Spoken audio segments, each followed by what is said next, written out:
Fiero took money from some of the people who could afford it. They paid him 500 pesos to help with legal fees. But for people who couldn't afford the money, he would just represent them pro bono.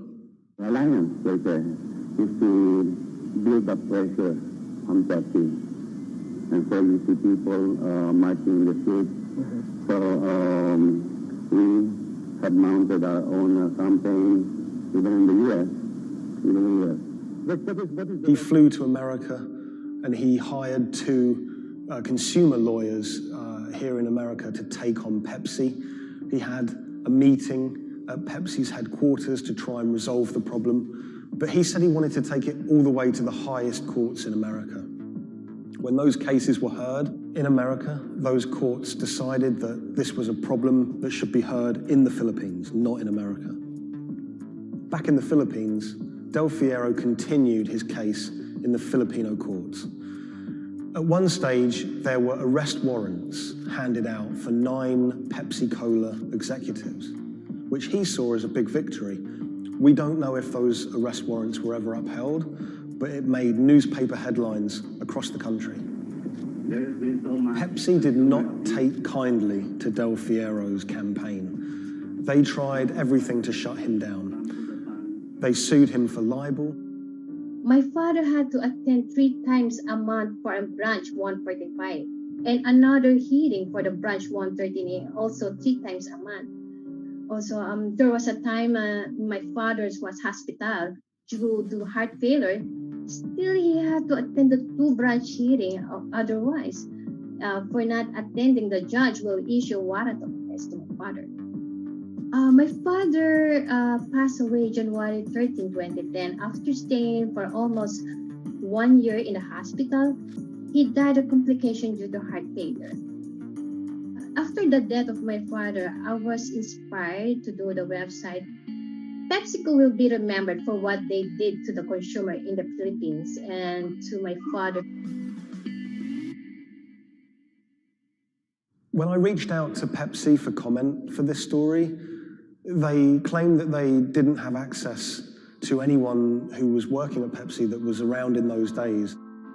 They also said that during COVID-19, they didn't have access to their documents about this, but you know, they were very careful to say that they were sorry for everything that happened, and we do know that Pepsi did try everything to try and make this right. The Pepsi number fever disaster cost the company millions. We know that they paid up to $10 million in those goodwill payments, but the financial effect could be much greater. After the disaster, we know that Pepsi sales dipped. They were overtaken by Coca-Cola again. Pepsi's number fever disaster changed the legacy of that soft drink in the Philippines forever. Some people of a certain age won't touch it. For many people, Pepsi is a taboo word.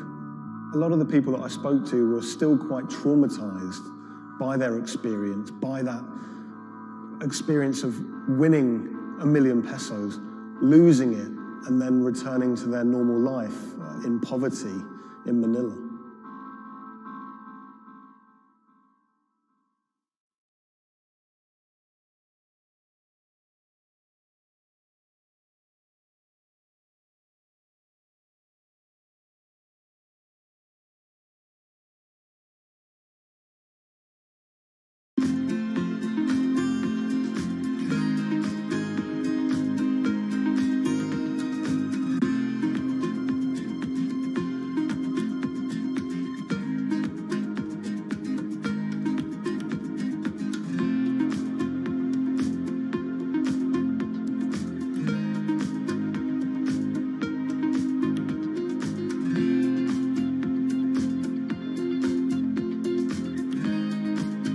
When the news of the bombing came out, it was a massive story in Germany. We are following some breaking news coming to us out of Dortmund in Germany. It was covered by all the media outlets. 3 roadside explosions triggered at the same time last night as a coach left its hotel in the south of Dortmund. Public figures commented on it. We should not let them affect our life, whoever it was. The media echo went far beyond Dortmund.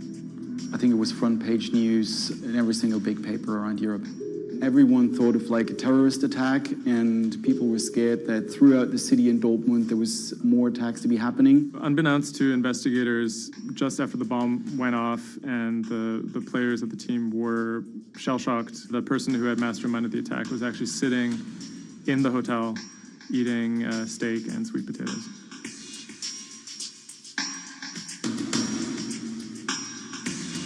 My name is Thomas Rogers. I'm the journalist who wrote the article, The Get-Rich-Quick Scheme That Nearly Killed a German Soccer Team.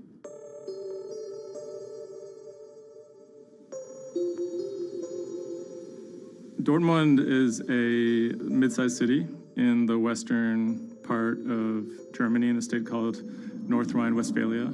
And it's a former industrial city that's kind of fallen on hard times in the last few decades.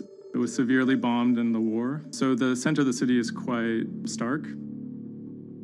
Some of the few high points include its soccer team.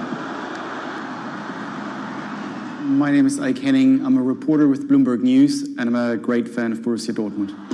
Dortmund fans are super loyal. On all match days, the entire city is in black and yellow. It's like a religion. I think more than most German cities, soccer does play a very large role in the identity of Dortmund. In October of 2000, the BVB became the first team in the Bundesliga to actually go public. Salaries for soccer players in the Bundesliga have gone up very dramatically. With such high prices, they thought that by going public, they would be able to compete better with big teams like Bayern Munich. Unfortunately, that didn't go too well. Dortmund bought too many expensive players, high wages, and the club almost went bust in 2005. The price of their shares, it has sometimes gone up, but mostly gone down since they made that decision. So on April 11th, 2017, the team was staying in a hotel on the outskirts of Dortmund. Match days are always special in Dortmund. Everyone is looking forward to it. The team always meets in the same hotel ahead of matches. They stayed in this hotel in order to have a kind of neutral space before games so that they could concentrate, be sort of isolated from distractions, things like that. Everyone was pretty optimistic. They had a chance to go really far, maybe into the finals. I was in the office and getting ready for match day. I was going to meet with a friend, a fellow Dortmund supporter, in a pub. As always, the fans are very excited about matches. On that day, they were heading to play in the quarterfinal against AS Monaco at Signal Iduna Stadium, which is in the center of Dortmund. Shortly before 7 p.m., the players of the team boarded their official team bus. When the bus took off the parking lot of the hotel and turned on the street, there were three detonations, 3 bombs that exploded and hit the bus of Dortmund. 3 explosions occurred close to the Borussia Dortmund team bus. The B team bus had just left the hotel. The explosions destroyed 2 windows in the rear part of the bus. People screamed, people jumped to the ground. The fellow Dortmund fan I was supposed to watch the match with, he called me and said, turn on the TV, there was an attack of the Dortmund bus. And I thought he was like, that was impossible. Some of the players screamed at the driver to keep driving as fast as possible because they were worried that people might storm the bus. German investigators say the explosive devices used in the attack on the Borussia Dortmund bus contained metal pins, and that one had pierced a seat headrest. Unbeknownst to the team members, the actual mastermind behind the attack was, as they were disembarking the bus, was actually eating steak and sweet potatoes at the hotel they had just left. Authorities are attempting to verify a letter left at the scene claiming jihadists were behind the attack. Because there had been a series of attacks by Islamic terrorists in Germany and Europe, there was widespread suspicion in the media that this was another Islamic terror attack. 3 letters were found at the site of the bombing that took credit for the attack on behalf of Islamic State. There were, however, reasons to doubt this particular narrative. Would actually be a surprise if ISIS were actually part of this attack. Possibly could be employed by other groups like the far right wing to try and shift the blame. The letters had some strange qualities. They were written in a strange German that used big, sophisticated words, but had basic grammar mistakes, as if someone was native German speaker but pretending to be a foreign person. Federal investigators have detained one man suspected of links to Islamist terrorism, one of two suspects whose apartments were raided this morning. Shortly after the bombing, a man in Austria named Rudolf, who was a big BVB fan, he noticed that something strange was going on the stock market related to the team's shares. He emailed the lawyers of BVB, who then forwarded that email on to investigators. The email stated that someone had bought 60,000 BVB put options, a wager that the value of the shares of the team would fall below a certain amount at a certain date. Why would someone buy that ahead of a match and then 3 bombs go off? Something isn't right here.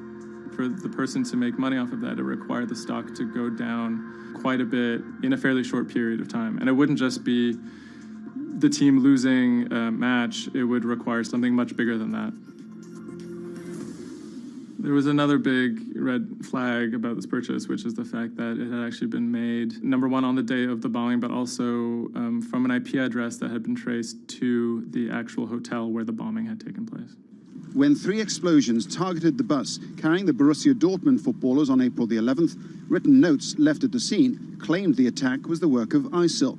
The truth, as is now alleged, is remarkable. On April 21st, the police arrested a man in a southern German city called Tübingen. He was on his way to work, and his name was Sergei Benegold. He seemed like an unlikely suspect because he had no known connections to the Islamic terror world. He didn't seem like a far-right extremist. He didn't seem like a left-wing extremist either. He seemed to be a completely unremarkable young man. A 28-year-old German-Russian man, named only as Sergei W., stayed in the same hotel as the players on the night before the bombing. He specifically requested an upper room overlooking the bushes where the explosive devices were hidden. The media dissected why he would do that, what was his past. He had been inspired by the 2015 terror attack in Paris. And he noticed that in the aftermath of the attack, the stocks of French companies went down. And he believed that if an attack took place that was directed at a specific company, that the decrease in stock price for that company would be even more dramatic. It never occurred to anyone that someone would do that out of greed. We now know that the suspect bought 3 different derivatives on the Borussia Dortmund shares. With all these derivatives, he bet on falling shares. The suspect bought the majority of these financial products on the 11th of April, the day of the attack. If the plot had been completely successful and the stock had reached a value of 0, Benegold would have made up to 570,000 euros, or the equivalent of about $608,000. Ultimately, the plan completely backfired. The attacker, Sergei Benegold, didn't make any money. In fact, he lost money. In court, he would be extremely quiet. He usually kept his hands clasped together. One of the lawyers actually commented that he had never seen a defendant act so calmly. Benegold had served some time in the German military. From that information and from online research, he was able to figure out how to assemble remote detonated bombs that would do what he hoped to do. There were a few days of extremely emotional testimony, including the soccer players who described doubting whether or not they could ever play another game again. It brought everything back up, and it didn't quite help them to kind of process what was going on. Throughout it all, he sat there completely silent. The big mystery that was swirling around the trial was the question of why. He may have simply done it because he wanted to impress a woman.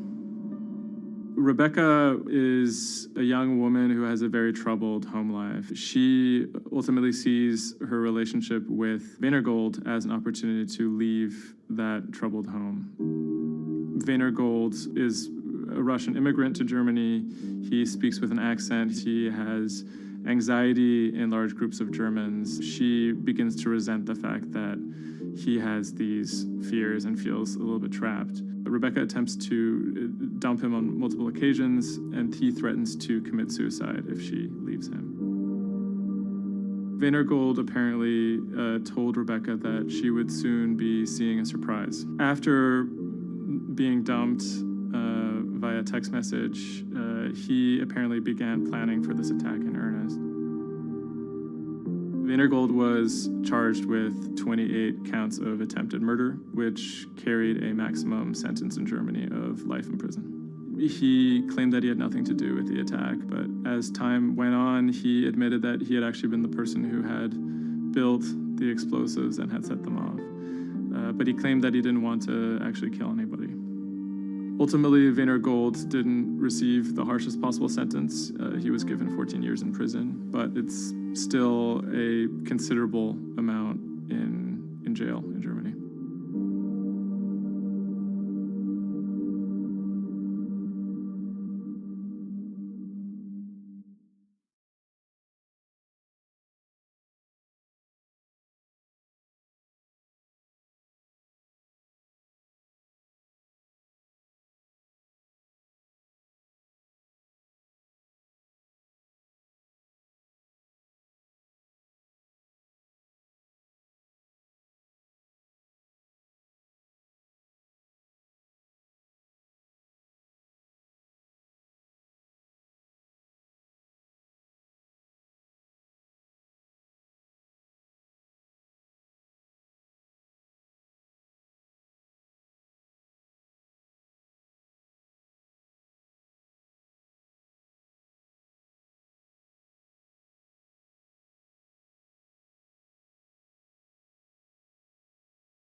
The seller is getting a little bit more confident each time. Right now, we're looking at a bear pennant here, which points to the idea that you could see this communication services space go below 200. That's a fancy way, Guy, of saying that the mega cap tech space looks like it's setting up for a 30% or greater fall from the peak. That would certainly bleed into the S&P 500, the NASDAQ 100. So this year's volatility, it looks like it's... which were not detected before or not considered being dangerous before, and we think they are potentially dangerous. It's very hard to simulate kind of going forward in time an asteroid that's going to hit Earth because, well, the Earth is really small and, well, space is really big. And then you have to have very exact parameters to shoot an asteroid that goes and hits exactly Earth. And then Simon had the ingenious idea of not even trying to do that and just launching the asteroids from Earth's surface and integrating backwards in time. It's very hard to make it hit. So you need a lot of calculations which all end up in nothing. And the idea was then like, well, let's not do that. This is basically what NASA is doing. NASA is taking an asteroid, making multiple copies of them, shooting them all forwards in time, calculating their orbits, and then see what fraction sort of gets close to Earth. Not even hitting Earth, but getting close to Earth. And that they call it a potential impactor. So you calculate the solar system forwards in time for, let's say, 1,000 years. And then you launch asteroids from the surface as if they, if you go forwards in time, would fall on the surface. You calculate them backwards to today, and then you get your orbital parameters of today's asteroids, which you know will land on the planet.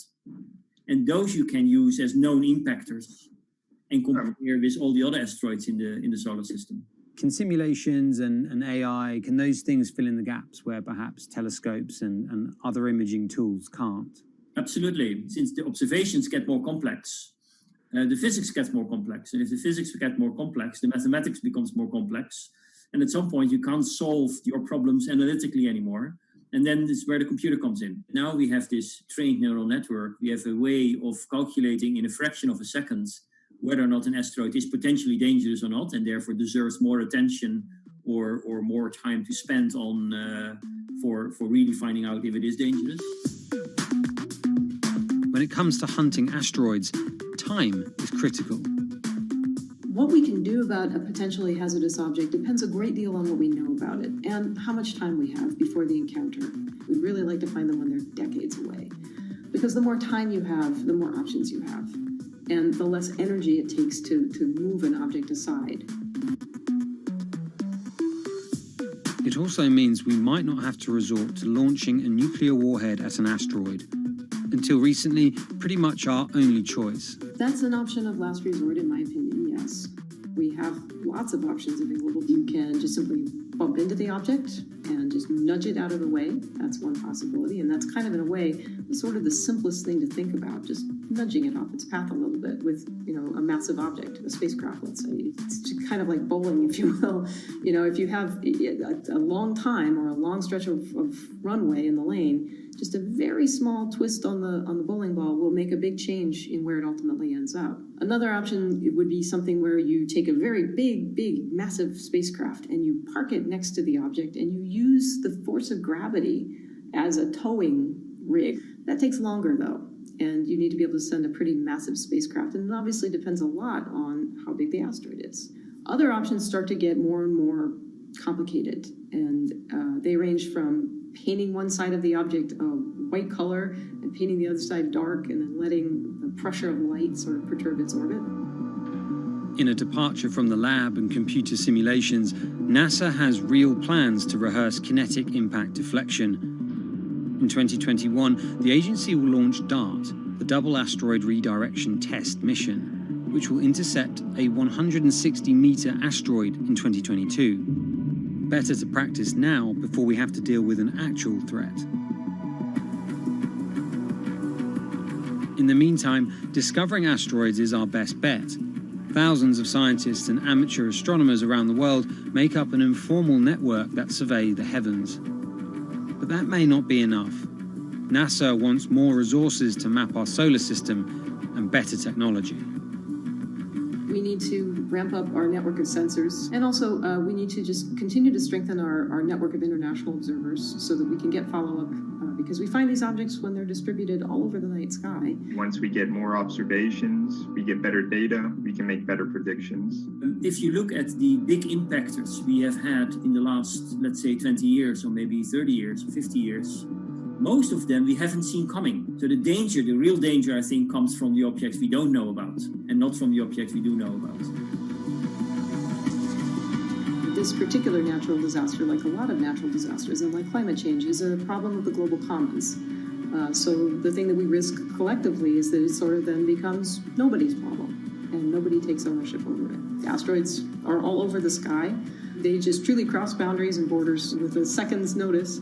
Kind of imagine in the future maybe lots of small satellites around the Earth that are always going and looking outward. I mean, I think it's something worth investing in. It's our existence at stake, right?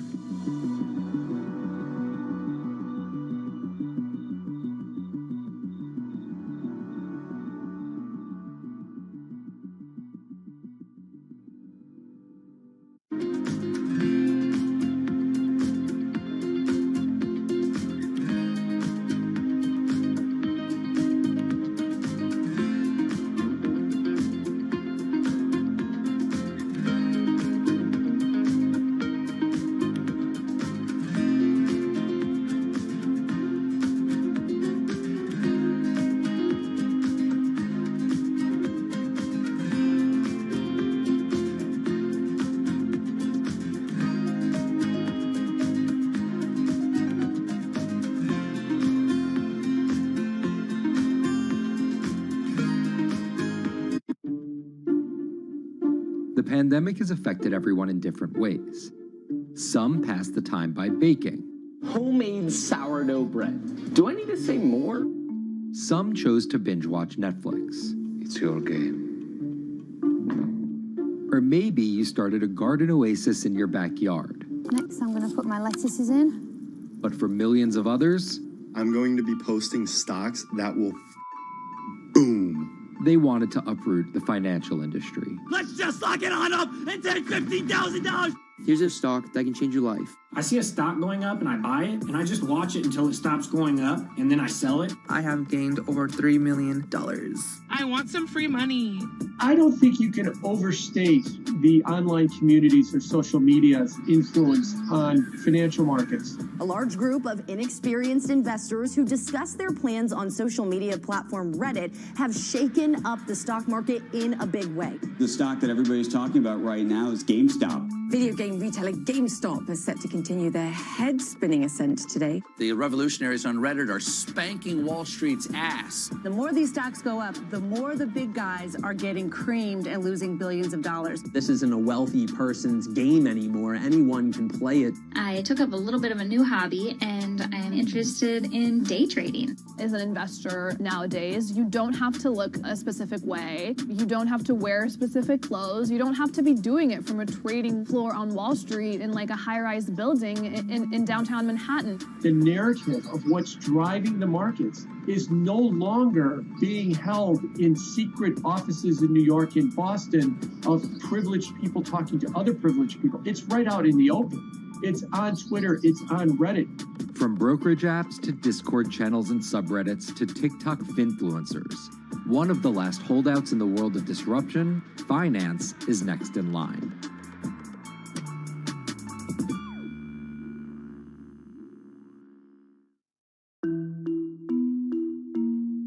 Investing should be as ubiquitous as shopping online. That's Vlad Tenev, the CEO of Robinhood, the online brokerage app, talking about how he wants his app to disrupt the world of stock trading like Amazon disrupted the world of home shopping. And I think that speaks to exactly the mission that a platform like Robinhood has, which is to democratize investing. Robinhood was started in 2013 by Vlad Tenev and Baiju Bhatt in, where else, Silicon Valley, as an alternative to the big brokerages, but with one big difference. As they were building the social network around finances for people, they realized that there was a gap in the market and that free trading could become something that they could bring to the markets, they could disrupt the industry. While no-fee trading is industry standard today, it was unheard of when it was first introduced.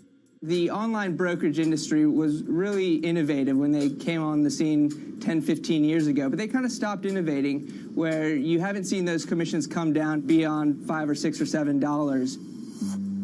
Robinhood think that by offering zero commission that they're going to push people onto this platform.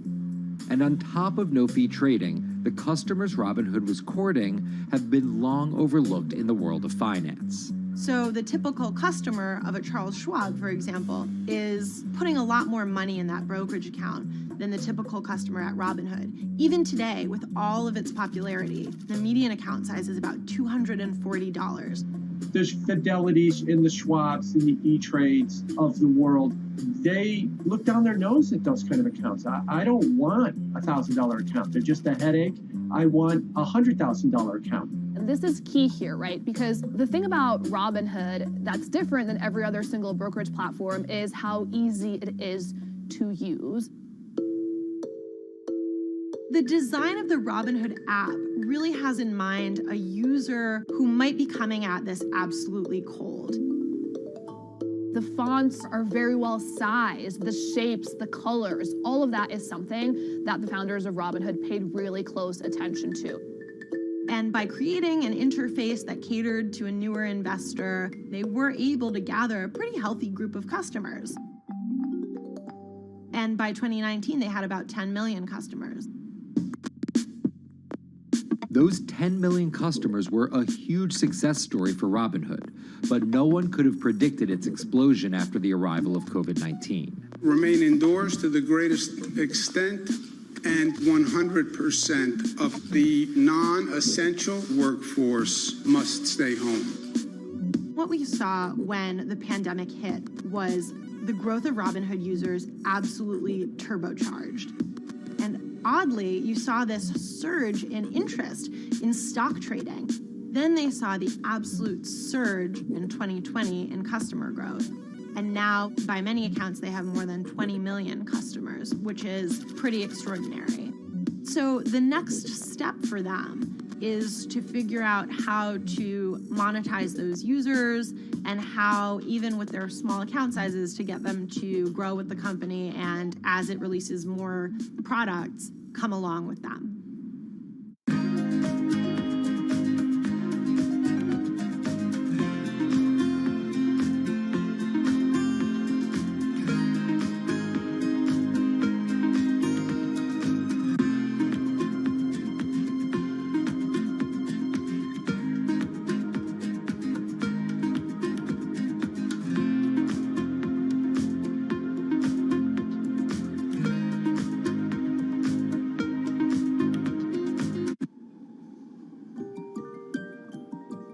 Robinhood would become one of the COVID economy's breakout successes.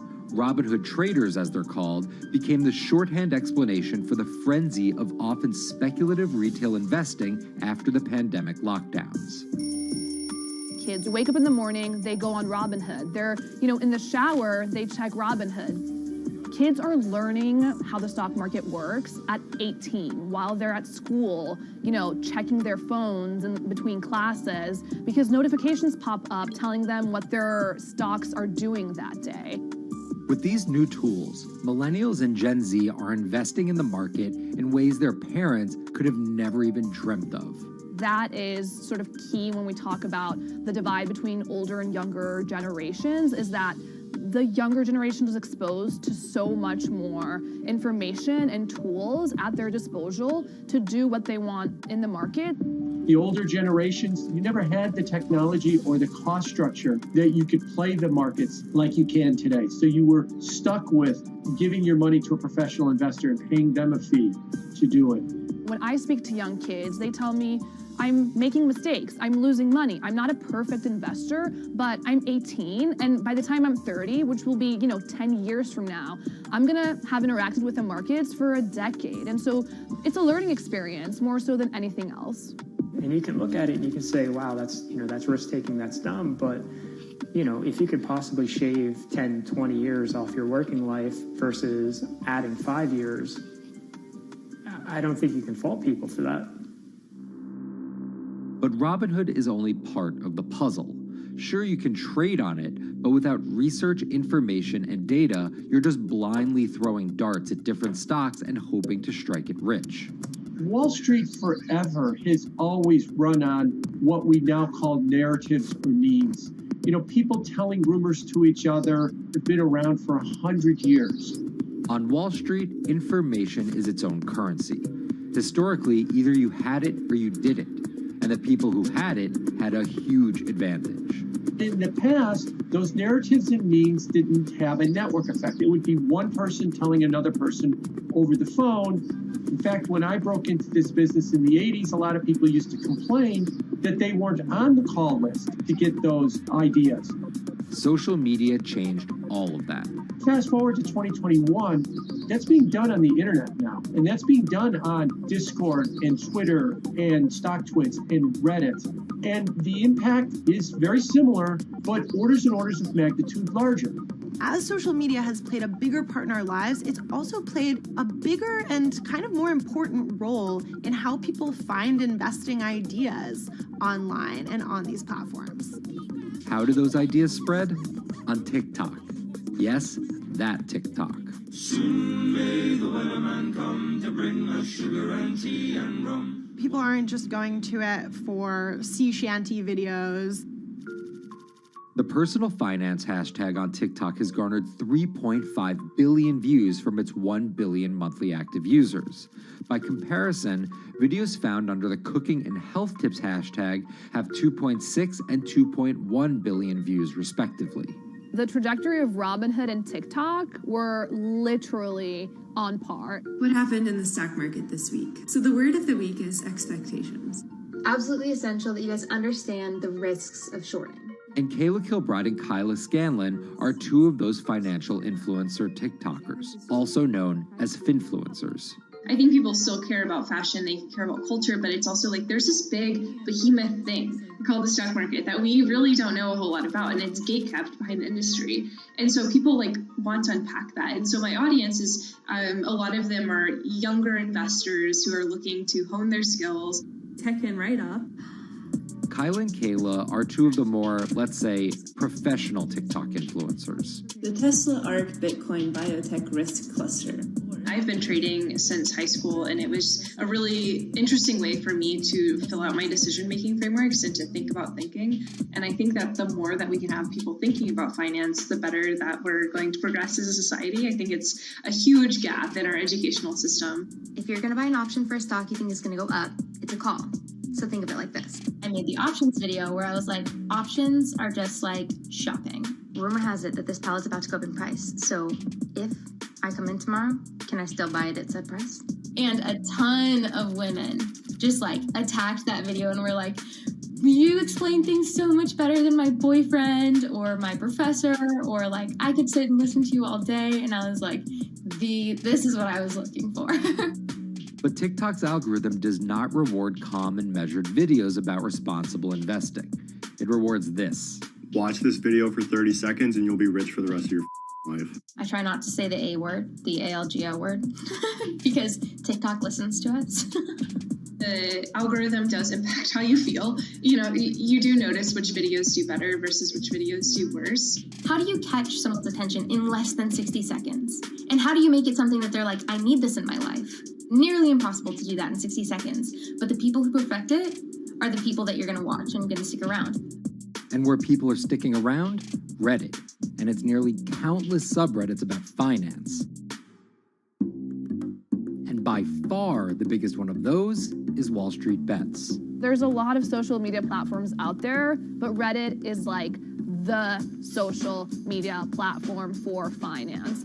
Places like Wall Street Bets is where it all goes down. started in January 2012, it wasn't long before Wall Street Bets adopted a 4chan-like etiquette, leading to their tagline, like 4chan found a Bloomberg terminal.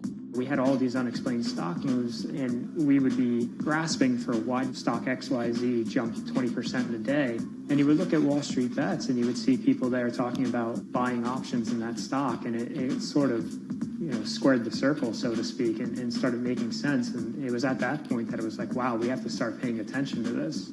Some people on the platform really spend tons of time, and others are just looking for entertainment and to have a little bit of fun, effectively gambling or looking for an outlet, trying to make a little bit of money. Then on top of all of that, there were stimulus checks. Now, clearly this money is going to people who need to use that to eat, to live, but there's a lot of people who use this money to invest in the stock market. And it's not just stock tips. People quote-unquote YOLO their entire life savings or stimulus checks on a single stock. They post what is called gain and loss porn, screen-grabbing staggering hits and misses on stocks for the entire community to see.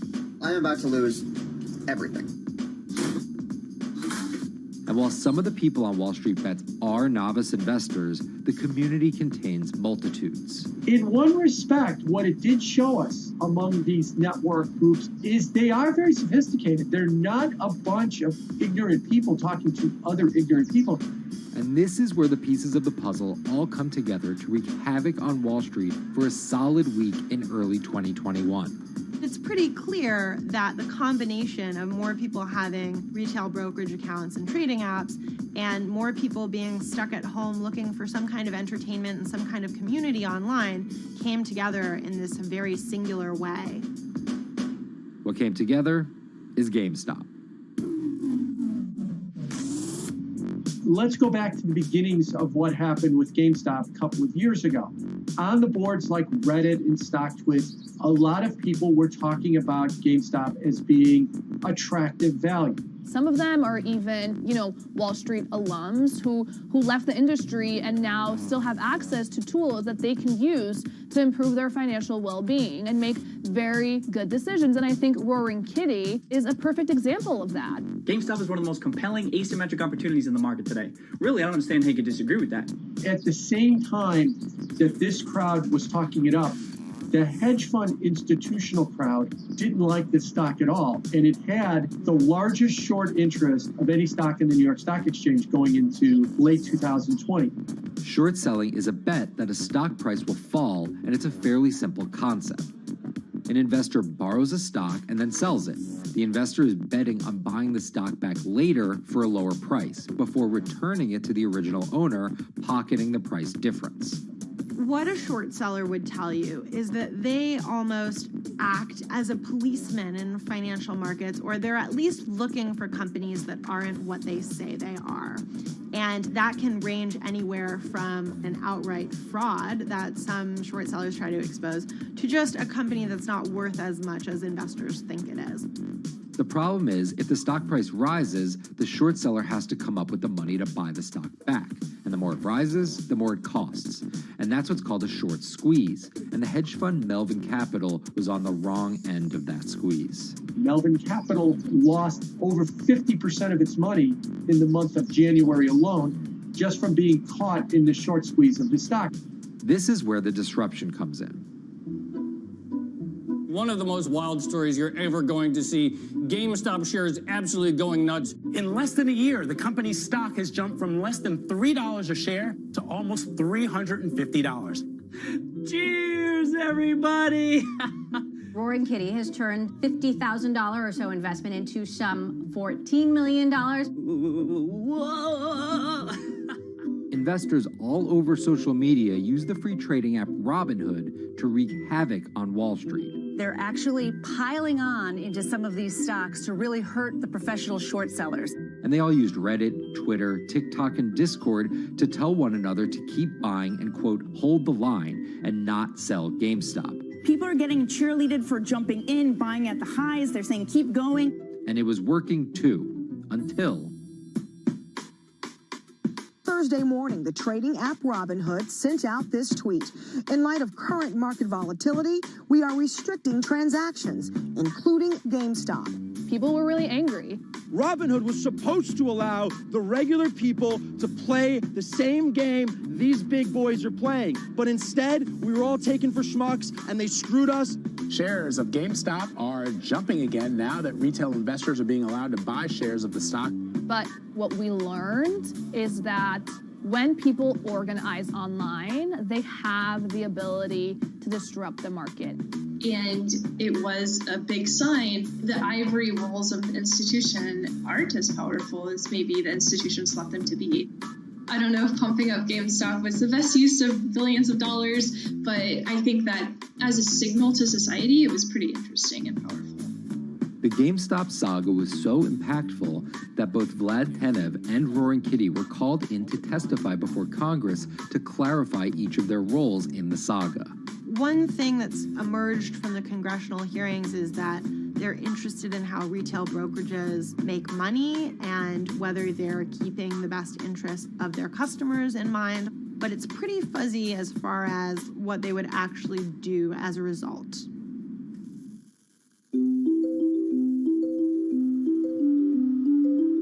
While the frenzy around GameStop eventually subsided, it didn't take long for retail investors to find other areas to invest their money. Take a look at Bitcoin going bananas over the weekend. Bitcoin forms a brand new all-time high. It was after GameStop started to drop that we saw Bitcoin really go up to over 60,000. How much further does this rally have to run? It's compelling to say that money shifted from one venue to the other. While correlation doesn't equal causation, there's a chart out there showing an inverse correlation on meme stocks going down and cryptocurrencies going up. There's definitely an aspect where people are making money on stocks and then moving, they're agnostic, they're not hedge funds. They can invest wherever the hell they want. It's a classic sort of momentum trade. They're going to wherever the winners are and they're willing to jump on and, ride it. So whether it's meme stocks like GameStop, meme coins like Dogecoin, or entirely new ways to invest in art like NFTs, the new kind of retail investor is making its presence known. Over the next 10, maybe 15 years, you're going to continue to see, whether by choice or by force, that baton go from older generations to younger generations. I don't think any single app is going to be the thing that disrupts. I think people are the disruptors. How people get ideas about what to invest in has become increasingly entwined with social media. And as social media companies govern more and more of our lives, the fact that now they're tied in more intimately to people's wallets is something that we might want to understand better. Usually what disruption, I think, means is technology comes in, whether it's blogs to the newspapers or online retailing to brick and mortar. They come in and they're in the same business, but they just do it in such a gigantic cost savings that it causes everybody to switch. Well, that's the risk that happens here, is that it's so much cheaper to just manage your own money. We're not there yet, but costs and conveniences are moving in that direction. So I'd say, Wall Street, you haven't been disrupted yet, but you could be in the coming years, and that the final chapter on this story hasn't been written.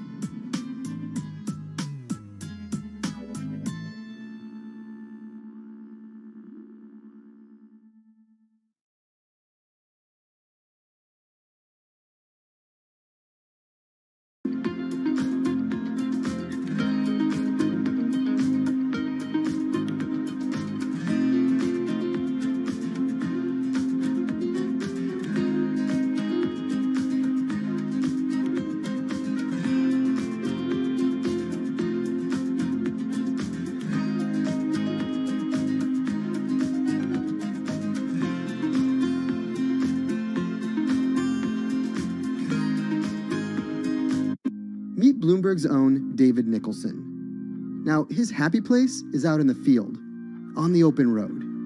But like the rest of the world lately, he's been working from home a lot more than he's used to. COVID-19 has prompted a massive urban exodus as professionals of every ilk yearn for more space to live and work. As a result, rural areas have exploded, and they're poised to experience a resurgence as more and more families pack up and leave the big city to try out life in the burbs. But there's one problem with that. Not all internet speeds are created equal. Anyone who might need to upload or download large files for a living may not want to pack up and move to that cabin in the woods just yet.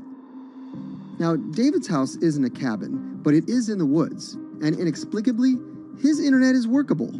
My internet is okay. I pay a lot for it.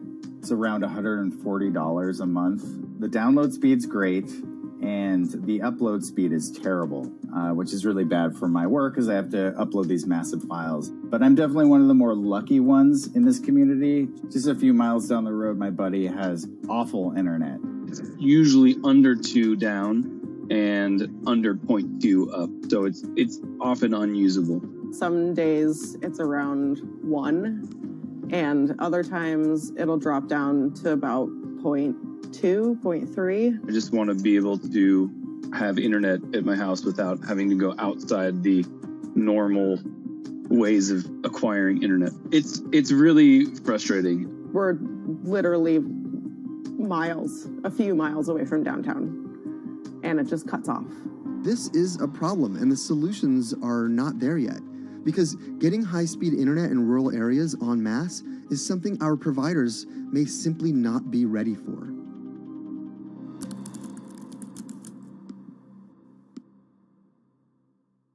If your internet service doesn't have fast download and upload speeds, then you don't have high-speed harmony. You have. Americans on average pay about $70 a month for internet at home. But in rural areas, it could cost a lot more for a lot less service. So the pricing for a fixed wireless provider here can be something between $80 and $150 for about 25 megabits per second. However, gigabit service, which is 1,000 megabits per second and symmetrical, is running at about $119 a month or $130 a month.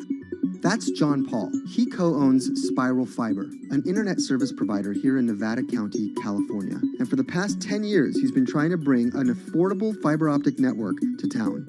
It all started when he applied to be part of the pilot program for Google's fiber service.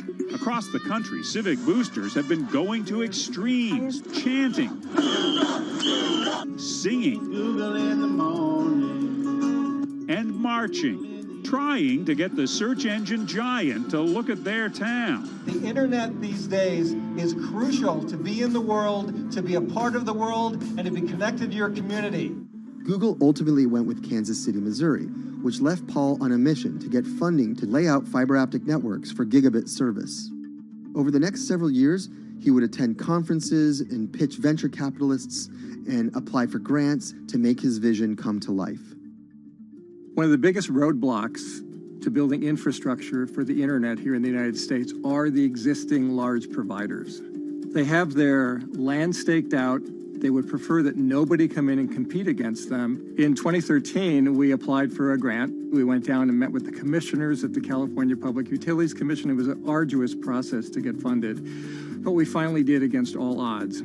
We got a $16 million grant, and then we went out to seek venture capital. Then, in March of 2020, the pandemic hit the world. Everybody got locked down, and everybody came home, and everybody started using the internet. And I remember seeing on one of the local fixed wireless providers' websites, they've said, hey, we know you're all staying home, but please don't use too much video, and please don't use too much bandwidth. And I thought, that doesn't work. The U.S. connectivity gap is far greater compared to countries that are considered its peers economically. Some developing nations actually have better internet than rural America, like in Kenya, which has a state-of-the-art fiber optic network fed in from their coastline. The American connectivity gap does largely affect rural areas that are either outside of service coverage or simply prohibitively expensive. This is Rebecca. She and her family moved to Nevada County just a couple miles down the road from David. They took for granted that high-speed internet would just exist in the area, and it's not something they even bothered to check on before buying their house. Turns out, all they got was dial-up. We wanted to move where we had a little more space, room for the kids to run around, just be out in the mountains a little bit more. Having come from a bigger city area where Wi-Fi is pretty readily available, we hadn't really considered that in our purchasing of the house, whether that would be an option or not. When school started, and now that we are remote learning with our children and we're doing everything from home, we didn't have the option to do that at our house. So every day when school would start, we'd have to pack the kids up and we'd go to my in-laws' home. They have a little cabin up in this area that does have Wi-Fi already. Rebecca's situation is the norm in rural America. According to data from the Federal Communications Commission, just 4% of urban Americans lack access to broadband internet. That's compared to almost 40% of people who live in rural areas. While that was the case, there were also racial and socioeconomic divides in terms of who had that access. In addition to that geographic difference, low-income African American students, Latino students, and first-generation college students were more likely than others to have only one device at home that's shared among multiple siblings and or lack access to that actual connection. For most American towns, there's also a lack of competition, forcing internet prices up. And large providers like AT&T and Comcast aren't incentivized to expand service to these rural communities. This is how Xfinity makes life simple, easy, awesome. So in our area, we have a small imprint of Comcast, but they're not going to go out to the more rural areas. It's just not cost effective for them to do it as a large company. In order to lay fiber cable, you're actually physically digging trenches into the ground. And for internet service providers, they're primarily focused on maximizing their profits. And so the fewer customers you have, in any square mile and the more fiber you have to lay, that's just kind of harder to pencil out from a purely economic standpoint. AT&T released a statement on the matter, expressing the need and desire for government assistance to fund fiber optic expansion to areas deemed unprofitable. Comcast released a similar statement encouraging more public-private collaboration on this effort. Federal agencies do offer grants to help communities build broadband networks, but many have argued that there's not enough flexibility on how to use these funds.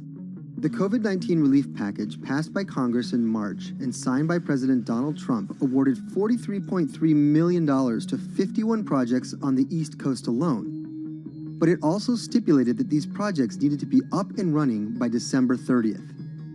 For contractors who plan projects months and years in advance, it's a scramble to rearrange their schedules to meet that deadline. So what we've been asking the federal government to consider is at least have, as long as the projects are getting started, knowing the projects are being put into place to expand both remote learning, working from home, and opportunities like that are truly driven from COVID. We're moving as fast as we can regardless, but hopefully they'll give us some more time. Talking to John Paul, it's clear that he believes broadband is something that can transform a community and should be considered a public good. One of the first communities to come on in the United States with full-on gigabit service was Chattanooga, Tennessee. Now, they're a bigger city, but they're a city that was economically in a downturn. In the last 15 years, the city of Chattanooga has turned around in an amazing way. It's a nexus for young people to move to. It's a place where technology happens. It's not just about logging on to Zoom, to connect with your colleagues who might be in New York City. It's also your ability as a small business, operating in the town of Nevada City or wherever it may be to, quickly upload your payroll documents or something onto the cloud or to quickly, swipe a customer's credit card. There's just some really basic business functions and mechanics that I think people in big cities really take for granted and that are just going to be a much bigger challenge for small business owners in rural areas.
Historically, the marginalized people, you call them as untouchables or Dalits, they have been kept away from the center of the knowledge. Once you are born into a caste, it is very difficult for you to grow beyond that, stuck in that identity.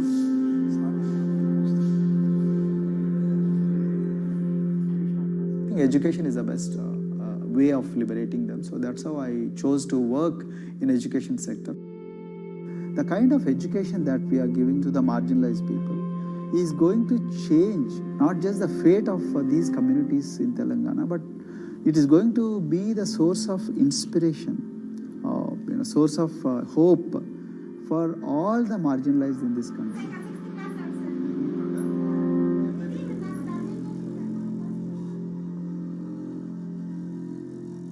Greatest flight in India is the system of caste.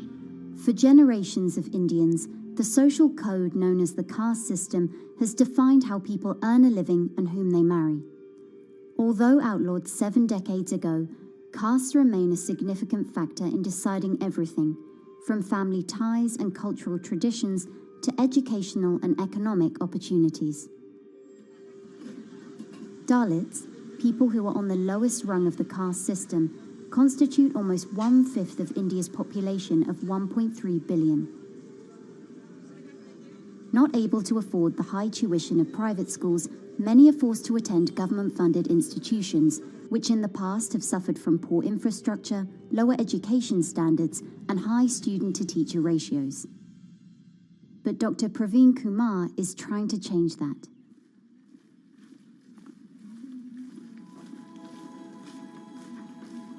I am currently working as head of Telangana Social Welfare Residential Schools. So totally above 400 schools I manage. These are all residential schools for the students who are historically marginalized but talented and then poor. My friend also Of them, 60% are girls and then 40% are boys, because girls are more marginalized among the marginalized. Their voices are always suppressed.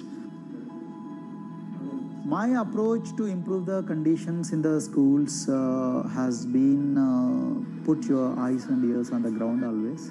Talk to the parents, talk to the teachers, talk to the students, stay in the schools and then understand their problems, their challenges, both in classrooms and then the corridors and the dorms.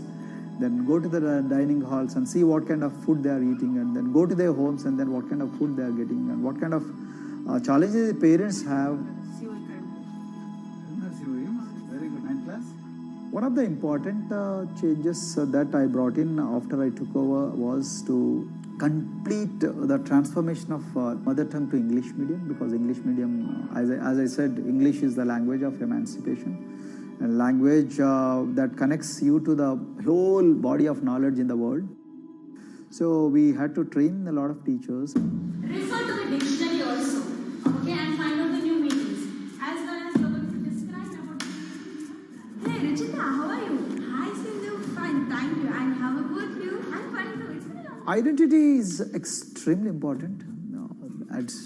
There is a scientific evidence to prove that your sense of identity is extremely crucial to your growth as a successful human being in your life.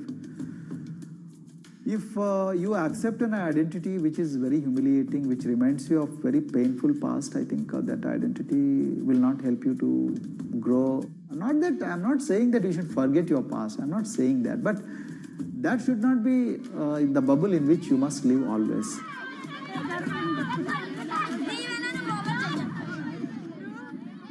Sweros is an alternative identity. S stands for state, W stands for welfare, Aero, SW and then Aero is Swero.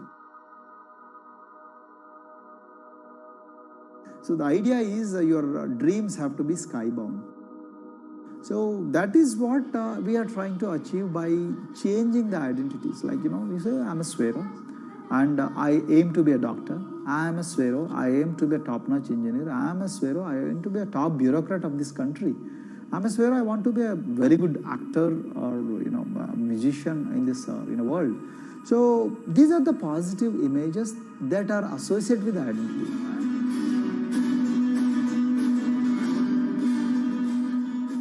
Just to give an example to you, in 2012, in our institution, we used to produce about 6 doctors per year. But because of our, this self-liberating ideology of Sveroism, we have, this year, we have produced about 189 doctors. This is phenomenal for any poorest of the poor people. You know how difficult it is to get into medical colleges in this country. So, but today, because of this ideology, the students have been able to achieve this, feat. Pujita has been a farm laborer, and her parents themselves are agricultural laborers. And then this girl used to sell vegetables, but thanks to the residential education institutions, she came to the Gauli Doddi campus, and then she toiled very hard for 1 year, despite many problems. And today, I'm so happy to share with you that she has joined one of the prestigious medical colleges in the state of Telangana, Usmania Medical College, and then in future, she hopes to be a gynecologist. So this is the journey our children are hoping for. Similarly, the Mount Everest expedition. Mount Everest expedition, we are very fortunate enough to place the youngest ever female in the history of this world on the peak of Mount Everest. How did this happen? It's all because of an ideology that helps you to liberate yourself.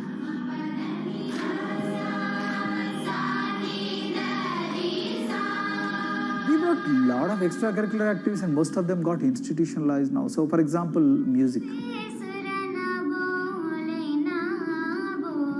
Similarly, the games. We have so many coaching academy. We have boxing academy, we have wrestling academy, we have handball academy. So we have, kabaddi, the traditional Indian sport. We have golf. We have introduced the golf also. Like golf is generally played by so-called rich people, but today even poorest of the poor people also are being trained in golf in our schools. Wow. So our intention has been to give all 360 degrees, type of opportunities to the students, so that whoever is interested in whatever activity, they can go and then do it. Break the barriers, break the fence, at least mentally, because poor people have been programmed to be victims, programmed to be subjugated, programmed to be on the margins, always, programmed to feel inferior. We wanted to change all that. There are certain games which are exclusive to rich people. There are certain languages which are exclusive to middle class and upper middle class in this country. To put it in one word, the sole aim of introducing all these co-curricular activities is to break the stereotypes which are recklessly imposed on these people. Their stereotypes Dr. Kumar knows all too well. Born a Dalit, his grandparents were labourers and access to the village well was restricted. Dr. Kumar credits his parents' belief in the power of education with helping him realise his aspirations. He went on to join the Indian Police Service, attended Harvard University, and then began pursuing educational reforms back home. I attribute whatever I am today, it's to my mother primarily. They educated me in the village, although there were no good schools. So then I stayed in social welfare hostels, the hostels which are managed by government for the poorest of the poor kids. I passed with reasonably good grades. Then I went to university, and then I faced worst form of discrimination in the universities. Like there were in those days I'm talking about. So the bathrooms and the toilets were exclusively meant for scheduled castes and scheduled tribes. We used to fight discrimination on one hand, and then again try to excel in academics day in and day out. So that's how I came to education, because I deeply believe that education is the only important weapon that can really place the poorest of the poor people from a very victimhood orbit to a prosperous orbit. I think in future this is going to be a game changer for the marginalized in this country.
you look at a thermal image of a city and then compare that to a map of vegetation, you'll find that where there's greenery, the temperature is lower.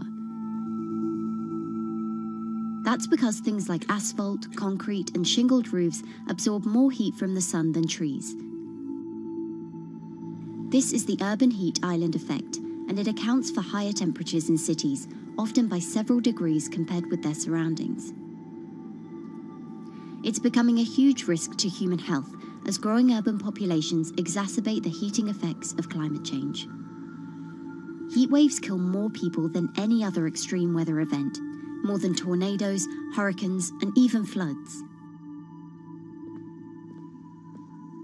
That's why urban heat island mitigation strategies are being studied in Singapore by a group of researchers.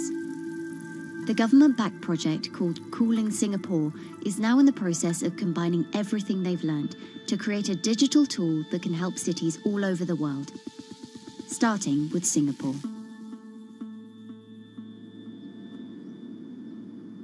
In Singapore, close to the equator, temperatures regularly rise above 32 degrees Celsius or 90 degrees Fahrenheit.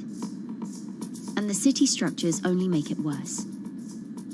And that is also the case for Singapore, which is basically a concrete jungle, more urbanized, more developed city.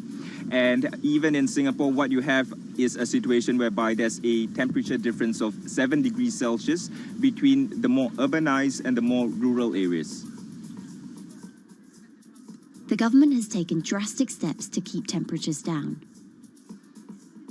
This is Gardens by the Bay, an award-winning park, and inside this greenhouse is a pleasant 24 degrees. That's because the dome, along with 24 nearby towers full of thousands of people, is chilled by what's probably the world's largest underground district cooling system.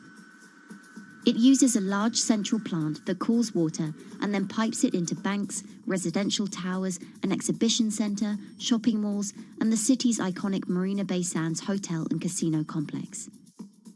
So one of the biggest perks of using this system for the buildings is that they can save 40% in terms of electricity usage compared to your traditional air conditioners.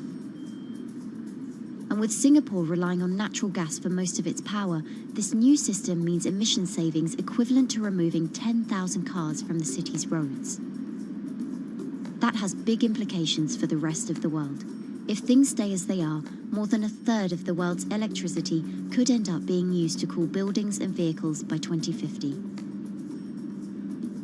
As the world gets hotter, gets warmer, there is a greater need for air conditioning and as well as refrigerators, for instance. And the more people are buying these household appliances, the more energy usage they use, and they release heat more, and that then exacerbates climate change. It's a vicious circle. And so since 2017, researchers at Cooling Singapore have been identifying design solutions that reduce our need for so much cool air in the first place.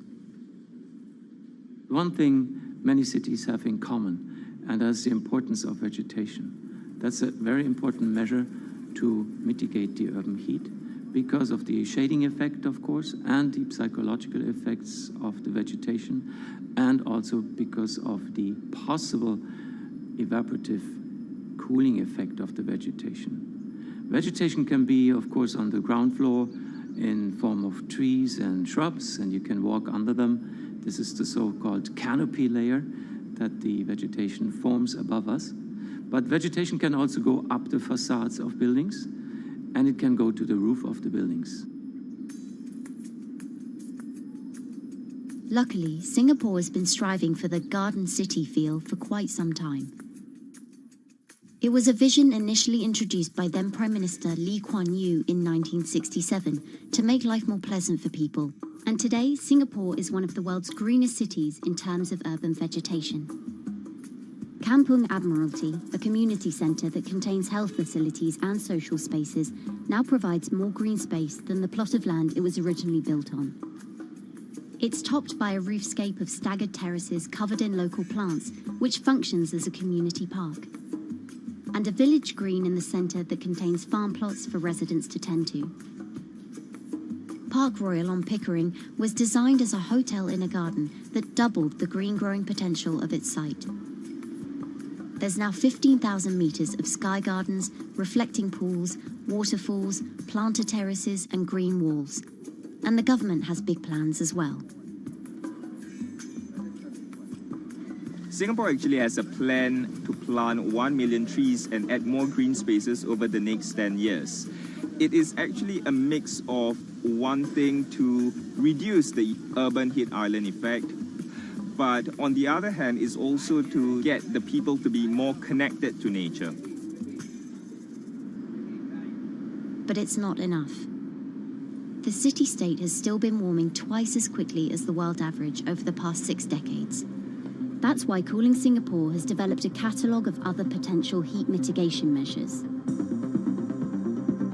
When you try to mitigate the urban heat island effect in a city or in any building, in a village as well, the first place to start is by shading of the windows. You have to keep areas clear so that the wind can move through it. Water of a certain depth can act as a very good thermal buffer. If you have to construct heavy buildings such as high-rises, at least you can make the surface, the facade, less heavy, and you can protect it from direct sun penetration. We have to make sure that no combustion engines will be in the city in the middle, in the medium to long-term range. So ideally, the electricity production is outside of the city, and you bring just the clean electricity into the city. You can at least minimize the use of energy in the city, and you can start to slowly convert the roofs, the facades of the city into production areas for renewable energy.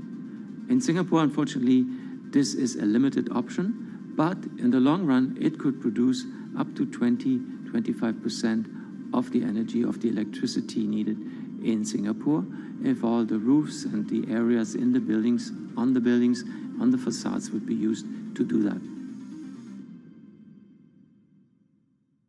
With so many different ideas, Cooling Singapore is also designing a virtual model of the city to test them out. It's called a Digital Urban Climate Twin, or DUCT, that will calculate how each element of the city's design will impact the urban heat island effect. That means we model not only the geometry of the buildings digitally, but also we model the transportation, the insulation, the temperature, the radiation coming from the sun, the weather, the local climate, the even very, very microclimate of the city, the water, the movement of people in the city. We can invent scenarios, we can design scenarios, test them before we actually build them, and if they test very well, and we are sure that they will function, then we can start to build them and put them into reality.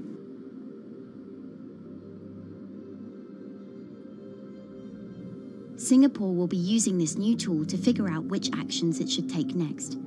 And the model can be applied to any city, whether it needs to keep heat out or keep heat in, which will ultimately save energy, slow climate change, and improve our quality of life. So this is something that Singapore will be able to export, maybe even together with its city development systems that it already has. Singapore is one of the very few cities in the world that really combine this scientific approach with a very well-established urban redesign and urban design approach. Through its agencies and the combination of its agencies, it has achieved a lot in the past. If it keeps following the scientific path and the combination with the other knowledge in the city already, we think that it will be a very comfortable and very livable city in the future, even more than today.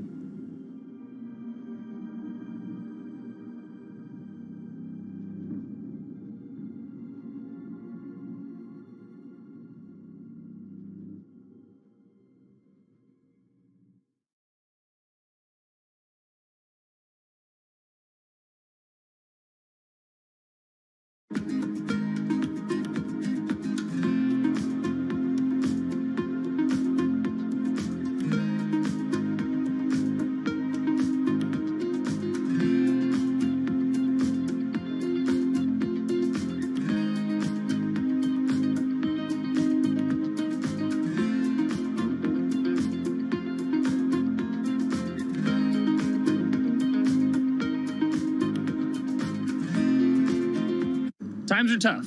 Jobs are scarce. It's risky to be outside and around others. Seems like there's very few ways to make extra money during a pandemic. So I guess I'll just hunker down and binge social media until this all blows over. Wait, don't these people make money? How do these people make money?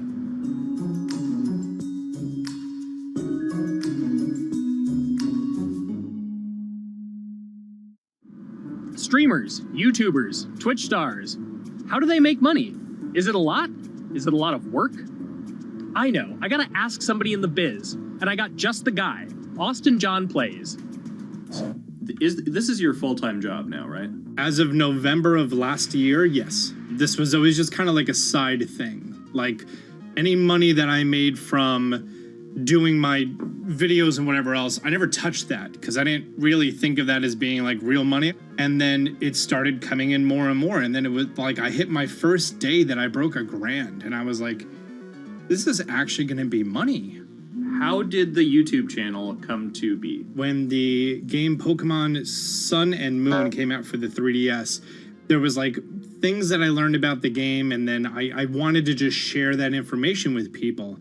And at the time, I didn't have any way to capture a screen or anything, so I found like generic footage, and I kind of put it all together with so much editing.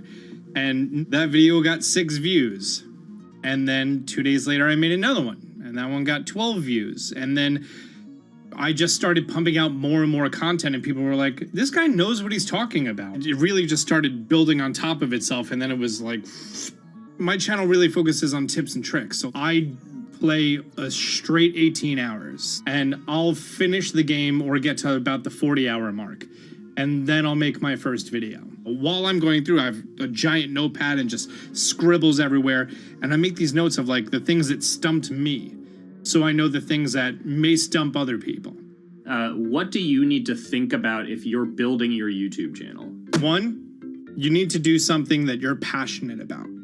Not that you like, not that you think you're gonna make money on, something you're passionate about. The other thing is something that other people are passionate about. It holds a special place to them. And third is, it needs to be something that people are gonna seek out information on. In order to enter into the marketplace, you either need to be better than everyone else, you either need to be faster than everyone else, or you need to be more accessible than everyone else. And you can't be more accessible because it's already on the platform. Granted, if you understand how the algorithm works, which is very similar to Google Analytics, then yeah, you can have a little bit of a head start. But if you're not doing it faster, and if you're not doing it better than everyone else, then why should anyone watch your channel? So my income as a YouTuber kind of breaks down to 3 different ways. 1, which is the bulk of it, which is ad revenue. Whenever you go and you watch a video and then there's an ad and then you wait 5 seconds and you hit the bottom right corner and then you go on to the next video, or a non-skippable ad, or the video starts immediately, you get the little banner ads at the bottom, or if you scroll down from the video, the first thing that shows there is an ad. Those are the 4 different types of ads that can appear on every single YouTube video.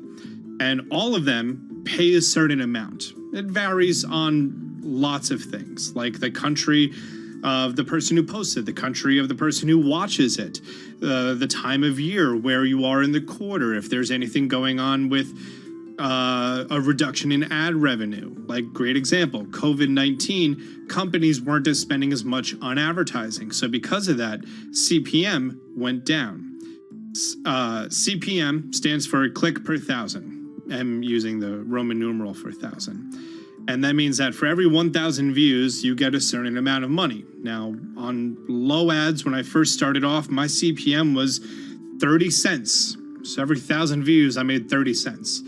But then once I signed with an MCN and I started making more quality content and more engaging content, some of my better videos and certain times of the year, I can see CPMs as high as $12 to $14. And there's a big fluctuation between, you know, if I post a video when there's no ads being spent, like January and February, that's the reason a lot of your favorite YouTubers and also TV shows don't post new videos in that time of year because ad rates are down. Why are they going to make content then? Instead, you're recording and you're bulking up for when ad revenue is higher. The second way that a YouTuber makes income is support, crowdfunding, things like that. When I first started off, Patreon was really the only option, but then they started rolling out supporters and members for YouTube channels. So whenever I have a live stream, you can click a button and then you can become a member, and then you get special icons next to your name. I believe they're called badges, or on any video, you can hit the join button, and that helps support the channel. And then the third aspect of that would be merch. And for me, my merch has been somewhat basic. In fact, I'm wearing one of my t-shirts from last year right now. You have to endure the times that your first video gets 6 views, that you post it on Reddit and they say, shut up, and then an auto mod bans you. You have to go through that, because until you go through that and you discover why you're doing it, you're not doing it for other people, you're doing it for yourself. If you're not loving what you do, then it's not worth it. Huh. So make a channel about something that I'm passionate about. Oh, sweet. I guess I can make the channel about that.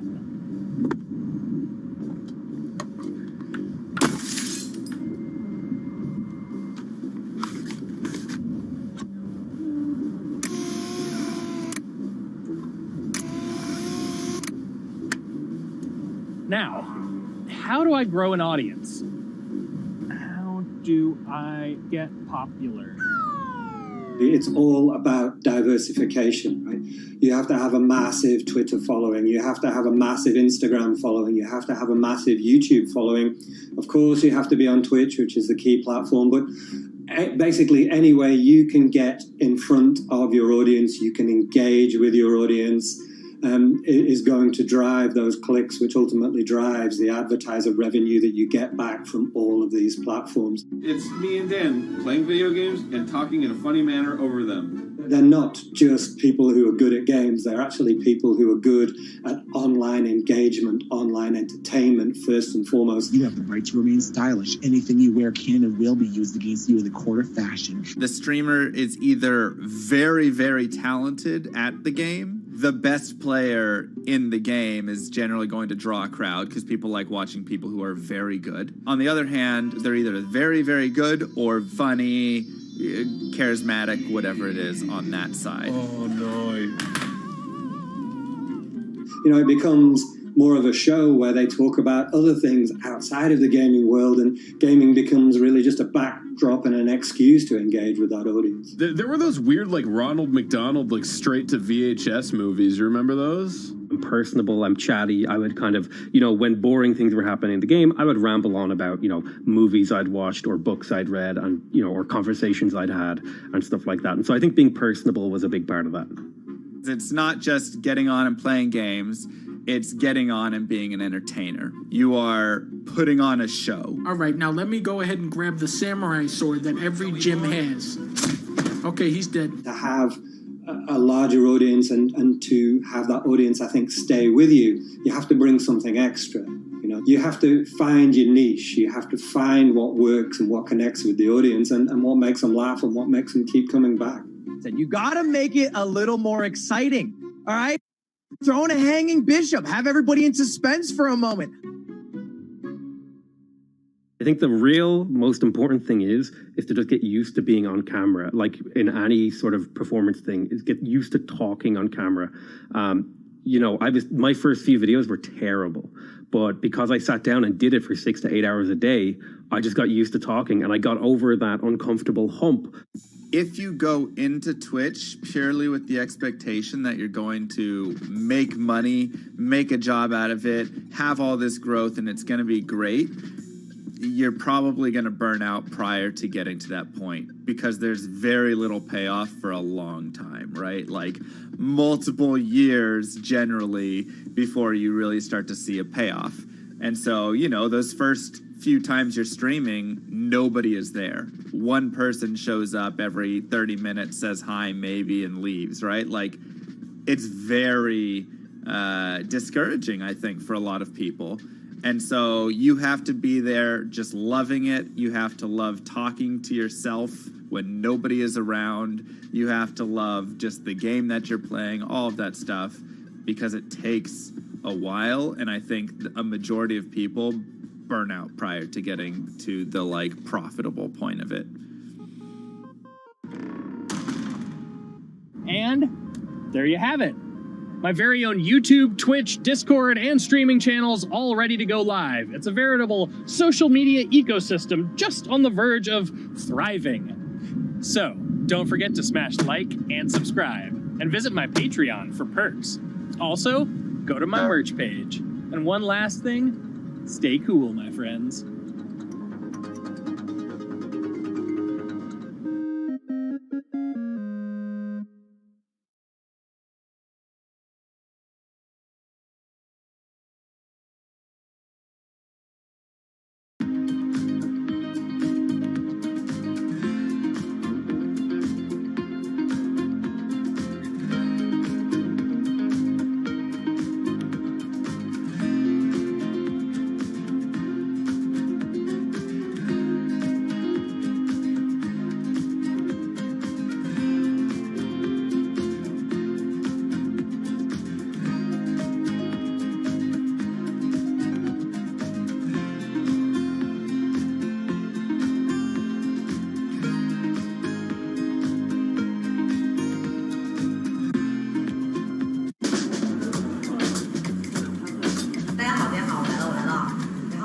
This is live stream shopping, one of the hottest trends in China. Every night, tens of millions of people watch live shows hosted by influencers like Via and buy the products they recommend. On e-commerce and social apps like Taobao and Douyin, the sister app of TikTok. 我觉得已经改变了大家的购物的方式。其实各种各样的产品，哪怕你不买，你也可以来看。当然，你看了你就有可能会买。It's not about, only shopping. It's about the experience. It's about having fun. You got to see 3D. You got to see in some kind of action. It's almost like a theater act. The internet craze has taken over China. By the end of 2020, the country had almost 400 million live stream shopping users. China's live stream e-commerce market has also grown dramatically, with an estimated value of $161 billion in 2020. It's becoming popular outside China as well. So, is live streaming the future of shopping?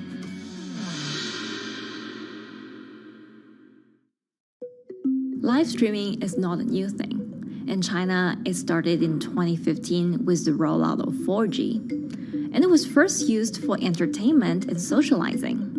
Many live streamers performed for their followers or chatted to them, making money by receiving virtual currency and gifts. In the West, live streaming is mainly the domain of avid gamers. In China, it's broken into e-commerce. China actually has a very big e-commerce empire, so it uses these super apps, what we call, that you have payment, you have search of information, you have recommendation system, and you have huge amount of goods available on the platform, and as well as a lot of consumers. So with this advantage, they merge these features of live streaming to make the influencers actually sell goods. Here is a perfect choice. Nice neutrals, beautiful print, nothing overwhelming, and the warmth and comfort of flannel. This is item. Traditional TV shopping involves a one-way direction, whereby a host introduces a product, demonstrates certain things, and say, call this number or something. But live stream shopping is live. That in itself is a very, very big difference. It causes different psychology. And live stream shopping is a very entertaining way of actually engaging someone else.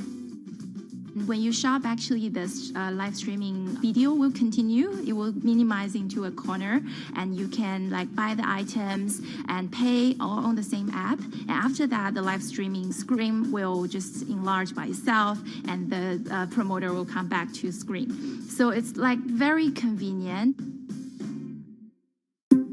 Taobao, one of China's biggest e-commerce platforms owned by tech giant Alibaba, added a live streaming function in early 2016. In the following years, other e-commerce and social platforms like JD and Douyin also integrated this feature. 开头的时候还是有很多的挑战的，对画面的这个流畅，然后是否能够很真实的去还原商品，它其实在这个上面是有很高的这个门槛跟技术的这个卡口在的。不管是我们的这个用户的接受度，还是商家的这个上手的这个难度都很高。但是这几年下来，基本上难点在不断被突破的。Over $70 billion worth of goods was sold via live stream on Taobao in the year through March 2021. Latest surveys show that over 60% of live stream users in China were watching shopping shows, and over 65% of them shopped at least once via live stream. In 2020, live stream shopping got a huge boost during the pandemic, when millions of people were in lockdown and many retailers were pushed online. People, during the lockdown, felt like there's a need for more social interactions. This live platform creates an interesting kind of environment that gives people the sense that I'm actually interacting with you. And then live stream shopping brings in a lot more variety of things that people could buy and satisfy, the sense of like losing control, especially during the pandemic. At the heart of this craze are the top influencers who have tens of millions of followers and sell products worth millions of dollars every night. They often use their star power to get bargains from retailers, which in turn boosts their own sales and influence. So if you think about China's live streaming, you have to know the king and queen of the influencers. The queen of live streaming, Via, she is actually having the biggest viewership and the biggest sales volume for a long time on Taobao platform. She can sell everything from like Gucci sunglasses, lipsticks, homes, and cars. One time she offered her followers to go on a Tesla ride with her, and she even, for once, sold a rocket launch in her live streaming room for 40 million yuan. The king will be Li Jiaqi, more widely known as Lipstick's brother. He used to be a cosmetic sales before he turned into live streaming e-commerce. And he knows a lot about the cosmetics. So he's the one that will actually put the lipsticks on himself when he's on the show. Top live streamers like Via and Li Jiaqi have become celebrities in China and can earn millions of dollars a year. Although not everyone can be as popular, mid-ranking live streamers like Tiffany still earn a good income through sales commissions. 如果说单从收入方面来讲的话，那主播的收入是比普通的工作要高很多。但是呢，主播这个工作时刻对身体，包括对精神都有很大的一个考验的。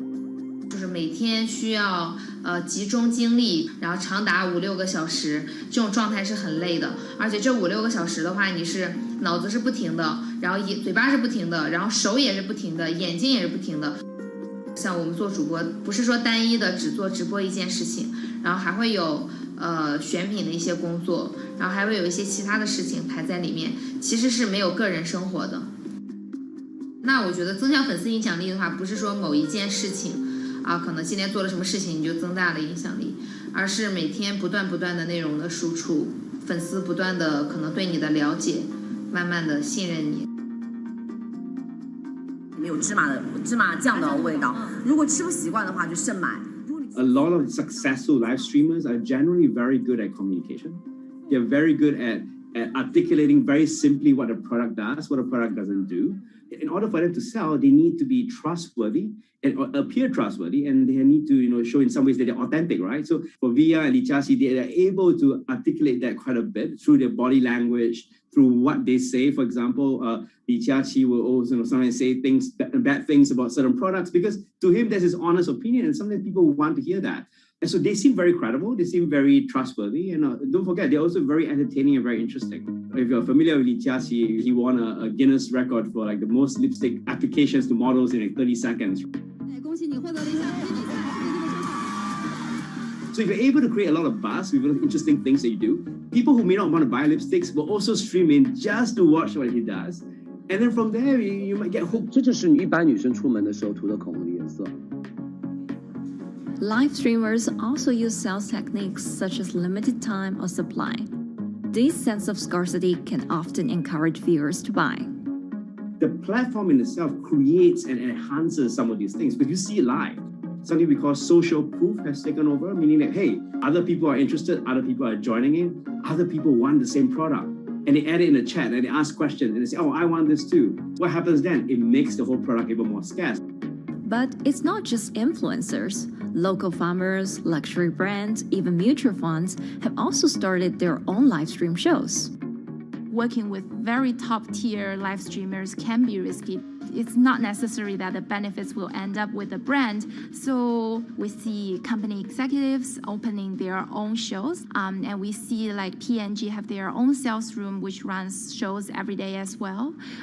We also have like local governors in like small towns to sell their agricultural products. So the live streaming is definitely transformed the way product owners can think about how to reach their consumers. And it enables a lot of players to actually sell. Live stream shopping is going global. Merchants in Southeast Asia have embraced this trend. And in the West, Amazon has upgraded its live streaming function, adding interactive features like chat rooms. Companies, including Google and Facebook, are also developing and investing in technologies to integrate video and e-commerce. 直播电商它其实已经开始成为主流，它未来的发展空间跟潜力都是巨大的。接下来大家会越来越依赖这种购物方式，会变成一个比较日常化、比较规范化的这么一个趋势。If you look at the numbers alone, their numbers alone, Li Jiaxi's numbers or Via's numbers, you know that they can sell and you know that they can generate revenue. Are they able to sustain it over a long period of time? It depends on how innovative they are at changing some of the things that they do. But you can't expect consumers one day turn into virtual shopping for good. There will be the nature of us that crave to go into the store, to touch the goods and actually wear it and see how it looks like and walk around in that with our friends. And those things wouldn't be replaceable with live streaming.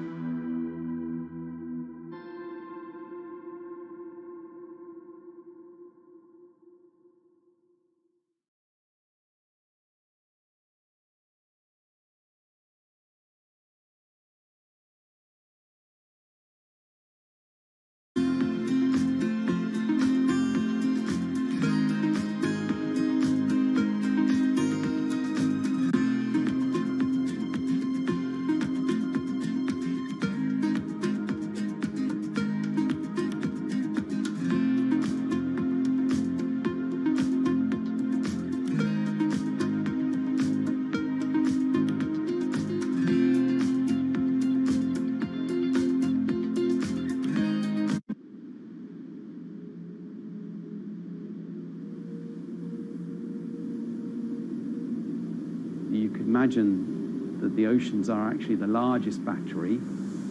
We're storing huge amounts of energy in the oceans.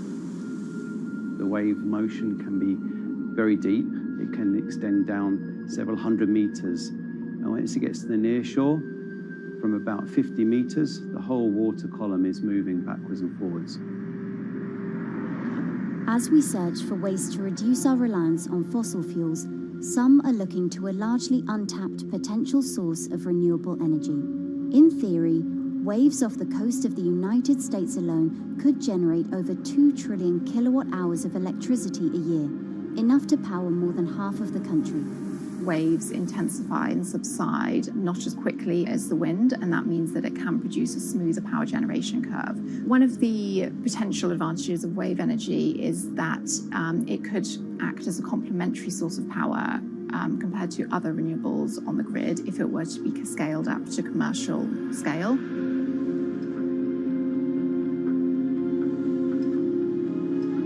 For decades, engineers have been trying to convert wave energy into electricity, but a host of technological and financial challenges have complicated their efforts.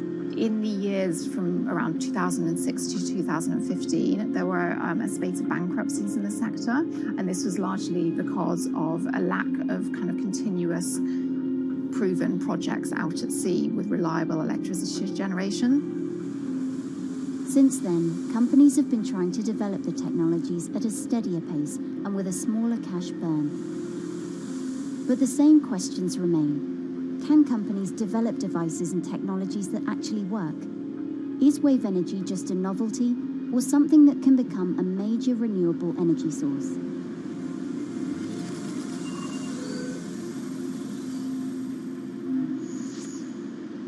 The sea is a very challenging environment within which to operate a power project.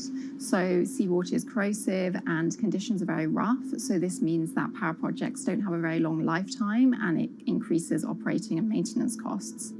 Partly because of that, many early wave energy projects hit rough waters, such as the Palamas Wave Energy Converter in Portugal and the Isla Limpet project in Scotland. But that hasn't stopped others from trying. Companies are focused on testing projects out at sea, proving their durability, trying to raise capital and bring down cost. The sector hasn't really converged around one single technology design, and companies are kind of undecided about which design works best.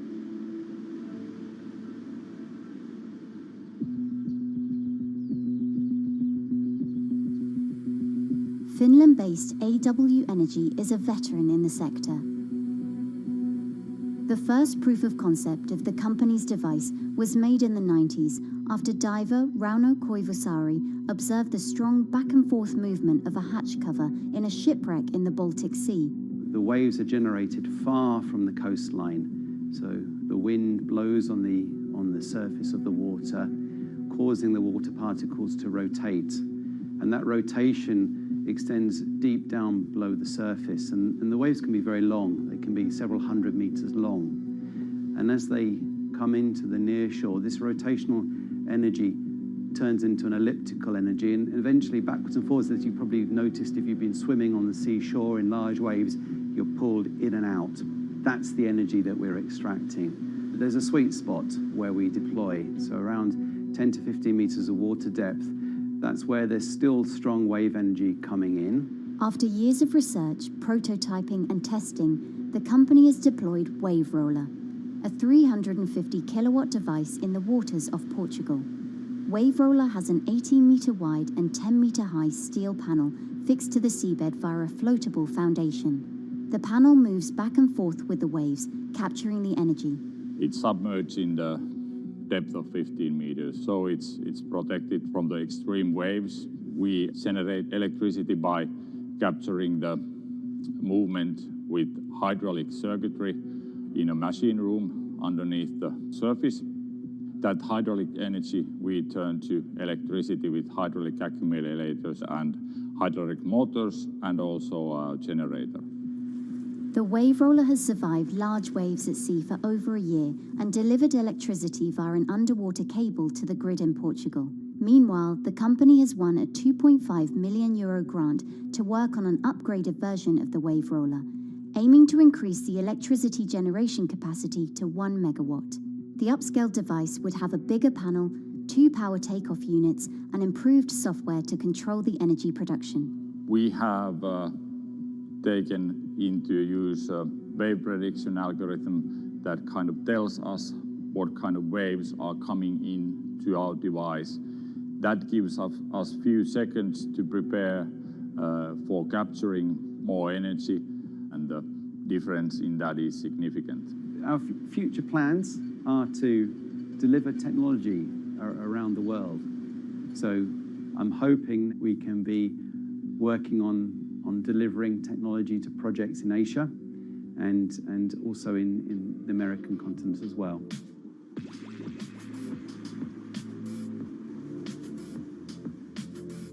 Meanwhile, Israeli company Eco Wave Power is taking a different approach to capturing the power of the ocean. For the company's founder, Ina Braverman, developing new sources of renewable energy is a personal mission. I was born in Ukraine in 1986, and 2 weeks after I was born, the Chernobyl nuclear reactor exploded, causing the largest in history nuclear disaster. I was one of the babies that got hurt from the negative effects of such explosion. I had a respiratory arrest and a clinical death. Luckily, my mother, a nurse, approached my crib on time and gave me a mouth-to-mouth resuscitation, which saved my life. I got a second chance in life and decided to do something good with it. Growing up, Ina wanted to be a politician to positively change the world. After working as a translator at a renewable energy company, she decided to change paths. Solar and wind energy were fully commercialized. There were a lot of amazing technologies implemented everywhere. I saw that wave energy, although it's an immense source of electricity, the biggest companies in the world are trying to develop wave energy with no success. And there was kind of a race going on in the world of who is the company that is going to develop a viable wave energy solution first. In 2011, the then 24-year-old Inna co-founded EcoWave Power.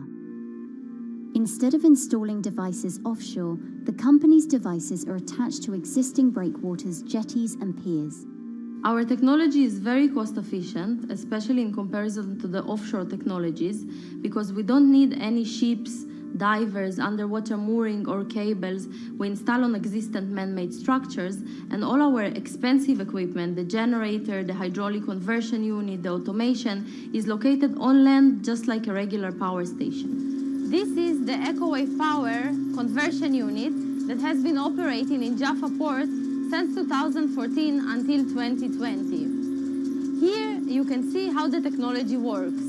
Basically, the floaters are going up and down and pushing the hydro cylinders, which transmit biodegradable fluid into land-located accumulators. A pressure is being built. The higher the waves, the higher the pressure, which is used to turn the hydro motor, which is turning the generators. The whole system is controlled by a smart automation system, which you can see right here. And in case of upcoming storms, the system automatically raises the floater above the water level and keeps them in the upward position until the storm passes. The company has been operating a 100-kilowatt grid-connected device in Gibraltar since 2016, which is enough to power 100 households. Currently, Inna and her team are working on another 100-kilowatt project at the port of Jaffa in Tel Aviv. The project will be also the first time in the history of Israel that wave energy will officially connect to the electrical grid. And our goal going forward is to expand it to all suitable breakwaters in the city of Tel Aviv and to supply a significant part of the city's electricity needs. Today, engineers and entrepreneurs are still trying to crack wave energy. Globally, only a few hundred kilowatts of wave energy are deployed, compared with gigawatts of offshore wind. But the field has come a long way in recent years, and with the right engineering solutions, this new power source could eventually become competitive with more mature renewables like solar and wind. I would have a lot more confidence in the success of wave energy companies today as opposed to like 20 years ago. But in the next few years, or maybe the next couple of decades, it will be more likely to be used in remote locations like islands that are otherwise dependent on expensive diesel power, or out at sea on gas decommissioning rigs, or for powering underwater autonomous vehicles. So definitely, wave energy can compete with other renewable energy sources, but I personally believe that this is not a competition. In order to have a 100% renewable energy friendly world, we need all renewable energy sources to work together.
Who are all these people from? Who are all these people from?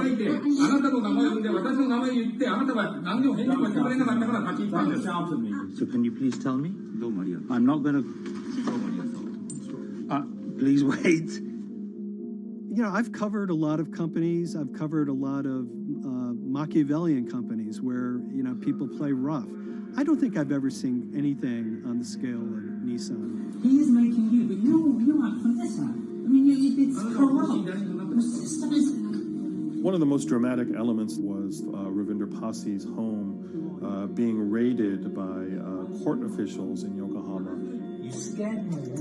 You scared my children. I worked in Nissan for 16 years. So Rav Passi's journey into the darkest recesses of the Japanese corporate world started when he was the general counsel, the highest corporate lawyer position in the company.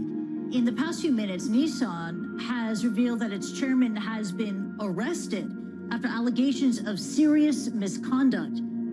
He was tasked with investigating Carlos Ghosn.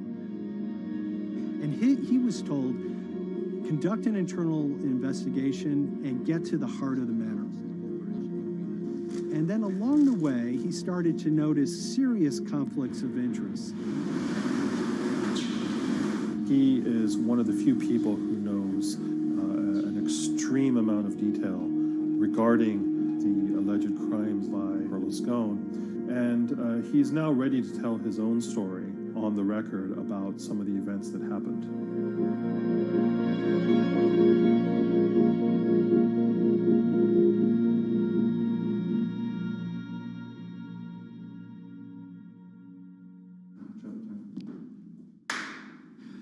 My name is Ravinder Passi. I'm the former Global General Counsel of Nissan Motor Co. Limited. And you could say, yes, I had a front row seat in terms of what was going on.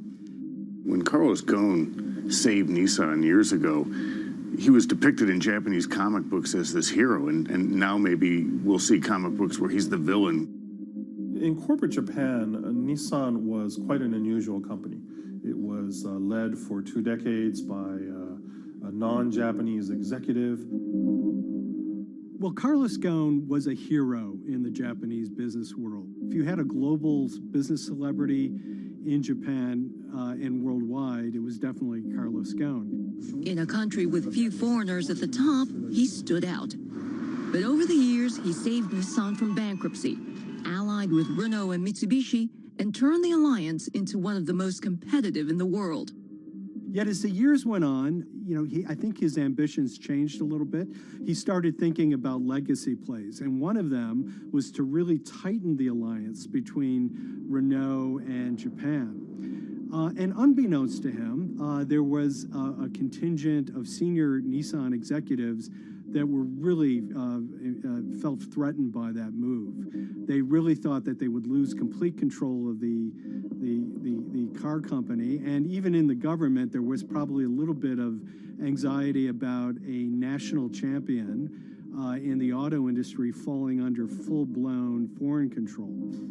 Carlos Ghosn was an auto industry leader, respected by many in Japan. Now he's in jail. The arrest of Carlos Ghosn came completely out of the blue. This was in November of 2018. He was coming to Japan on Nissan's corporate jet for a regular executive meeting, and he was met on the tarmac by Japanese authorities who whisked him away to a jail and charged him with financial misconduct crimes. So what happened was that a power struggle ensued inside the company, and somewhere along the way, it was criminalized. By that I mean that there were allegations leveled at Carlos Ghosn about the way he reported his pay to Japanese authorities, the way he handled money inside the company, that in other contexts might have been a board action, might have been handled internally. A number of executives at Nissan decided to take this difference and take it over to the Tokyo prosecutor's office, and that unleashed a chain of events that would shake the entire auto industry. So after Carlos Ghosn was arrested, Nissan launched an internal investigation into the events that led up to his arrest. So Rav Passi was tasked with investigating Carlos Ghosn, and he was told, get to the heart of the matter, find out what Carlos Ghosn did wrong and bring it to our shareholders. It's really complicated because you had various things coming out of the weeds. 2018, the investigation has started, and we become aware of matters in terms of conflicts, actions by certain individuals that cause some concern because things might not quite be what they seem. So in our story, we really took a close look at Harinada and his role in Carlos Ghosn's downfall. Harinada is one of the most fascinating figures inside Nissan. He's also a lawyer. He's originally Malaysian. Hello, Mr. Hadi. And he had a meteoric rise through the company and became very, very close to Carlos Ghosn and other top figures. He had a front row seat at all the major strategic deliberations at the company. And when he discovered that Carlos Ghosn, as his final legacy play, was going to tighten the relationship between Renault and Nissan, he made a decision to go against Carlos Ghosn. And he became one of the key figures that decided that Carlos Ghosn had to go.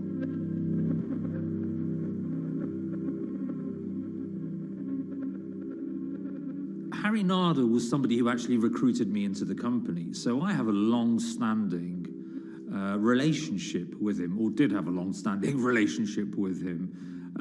For many, many years, he was a mentor.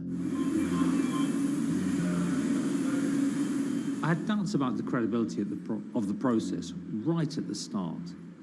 Harinada had a plea deal with the Tokyo prosecutors. Now, that suggests he was intrinsically involved in some of the wrongdoing, or the allegations of wrongdoing, and it just didn't smell right, just doesn't sit right. So there was a basic conflict of interest. In other words, Harinada had to deliver results to Japanese prosecutors to avoid his own criminal liability, and he's accusing and leading the investigation of Carlos Ghosn.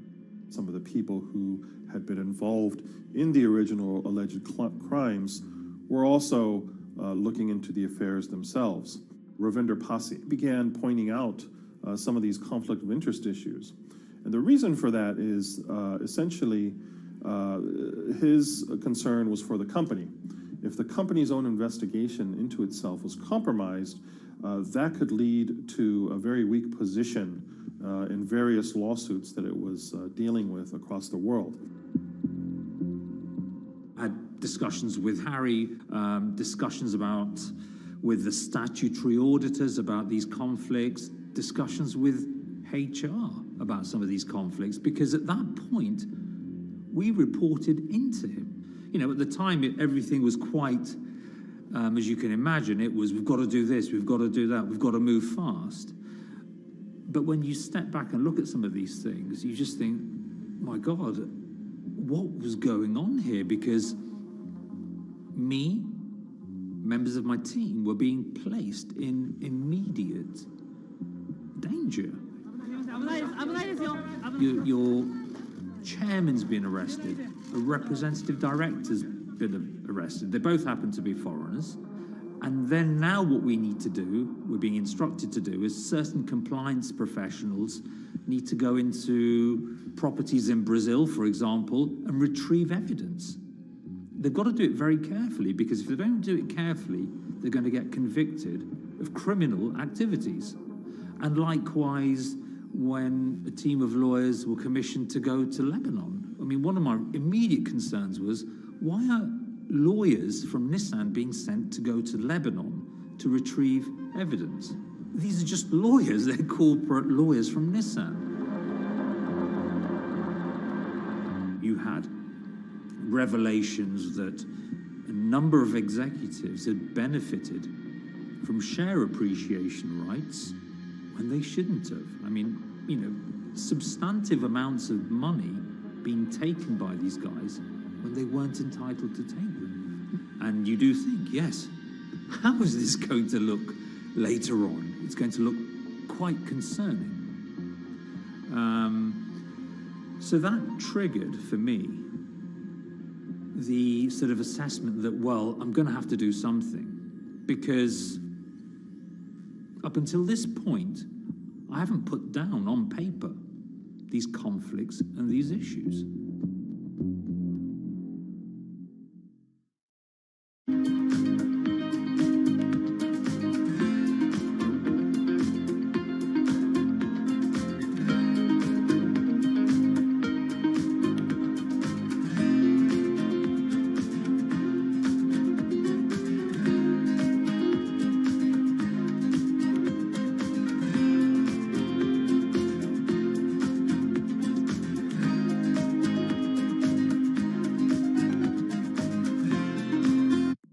So Rav Pasi makes a fateful move. He writes this letter to the board listing every suspicion he has in great detail, backed up by evidence, backed up by memos, of why this internal investigation had serious problems. He sends the letter to the board and it's crickets. He doesn't hear much of anything. Nothing happened thereafter. Nothing at all. Just like it just gone into a black box. And he began to suspect that there was a desire, even at the highest level within Nissan, to kind of sweep these conflicts of interest under the rug. Unfortunately for me, I think, again, with hindsight, people must have thought that this is the nail that's sticking out, and we can't have this. Within 3 days of me submitting that to the board of directors, that letter to the independent board of directors, I was removed from the Goan Executive Conduct Matters. I was then told that I could not attend board meetings anymore. And up until that point, I had attended every single board meeting. I was then also told that after 8 years of being in Japan, I'd be going back to the UK. It eventually transpired that I'd be the VP of Projects and Transformation, managing a team of 3. So you can imagine what this feels like at this stage.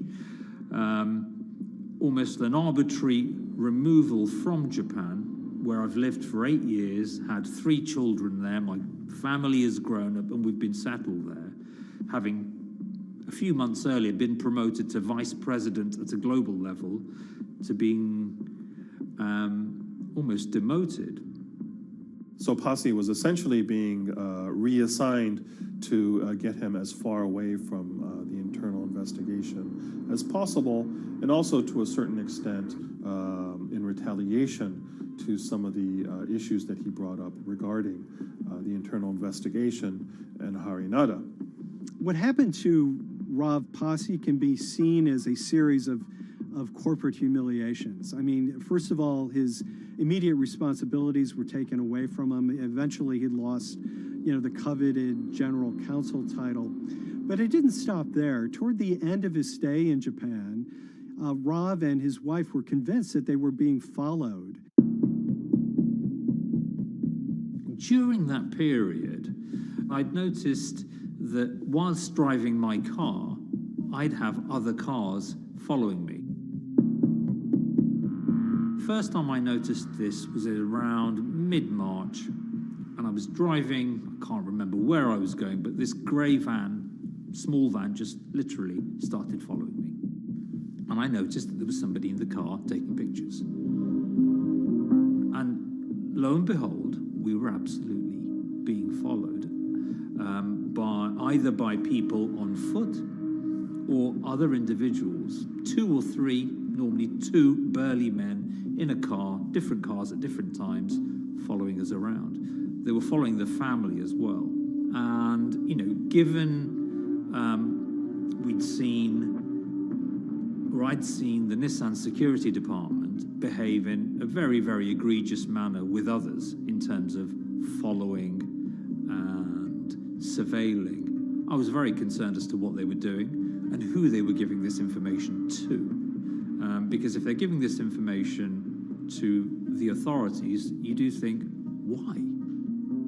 What's going on here? I mean, this is just not normal behavior. And this all culminated in a rather dramatic event in the middle of 2020. Who are you people?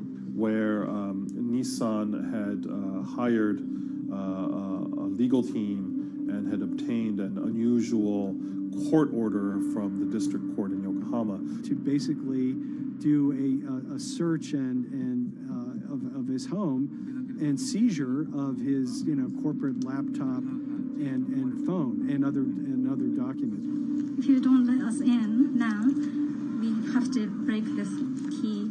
So it's a pretty extreme way to treat someone who'd spent 16 years at the company. These people have all come in. We don't really know who they are, apart from the fact that I've been shown a badge that says the Yokohama Court. And they're here to recover a laptop and a mobile phone. It was even more weird because I'd highlighted to the directors that certain Nissan executives were trying to recover this laptop and this phone whilst I was still in Japan. And I was very concerned because it had evidence on there that related to misconduct matters and other forms of inappropriate conduct. It was just another form of intimidation, another form of harassment, forcing me almost to leave the company and the country. Because once they'd retained and obtained these items, we were still followed, which, again, I just couldn't understand. What is the point of doing that? This isn't a car company. This is not the KGB.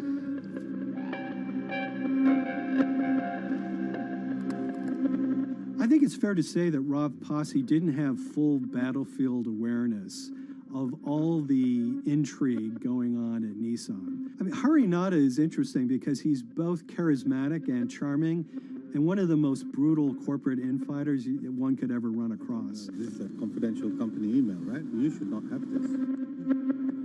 If he had fallen into line, he would probably still have his job at Nissan, be paid very well, and continued his work. A career that he spent 16 years building at Nissan is irretrievably broken. It's been smashed to smithereens. He and his family paid a huge price, certainly. But in terms of being able to sleep at night, I think he's come out ahead. I highlighted issues to the highest levels of the company so that they could be dealt with appropriately by those in charge. There was no response to those, and there was retaliation against me. What's really profound, like absolutely profound, is that none of your colleagues, I mean people who you have known for years, forget it. Yeah. You're on your own. Yeah. And you got to be ready for that. You've got to be ready for that. If you take it on anyway.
This is the awful truth.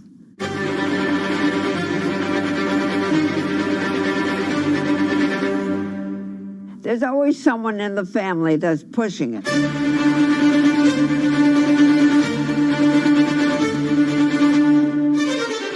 This lady does not deserve to be taken advantage of, especially at your age with your own grandchild. Yeah. My grandma is having to sue them. I'm testifying against them. Nobody's talking. They're one floor below right now. I get afraid to go on the elevator. It's sad that it had to devolve to this. It's like a soap opera It's a to very me. sad thing. It's a family feud. A family feud. Here's a family that, on paper, you would think has the wealth that so many people seek, yet at the end of the day, it seemed to sort of rip everybody apart.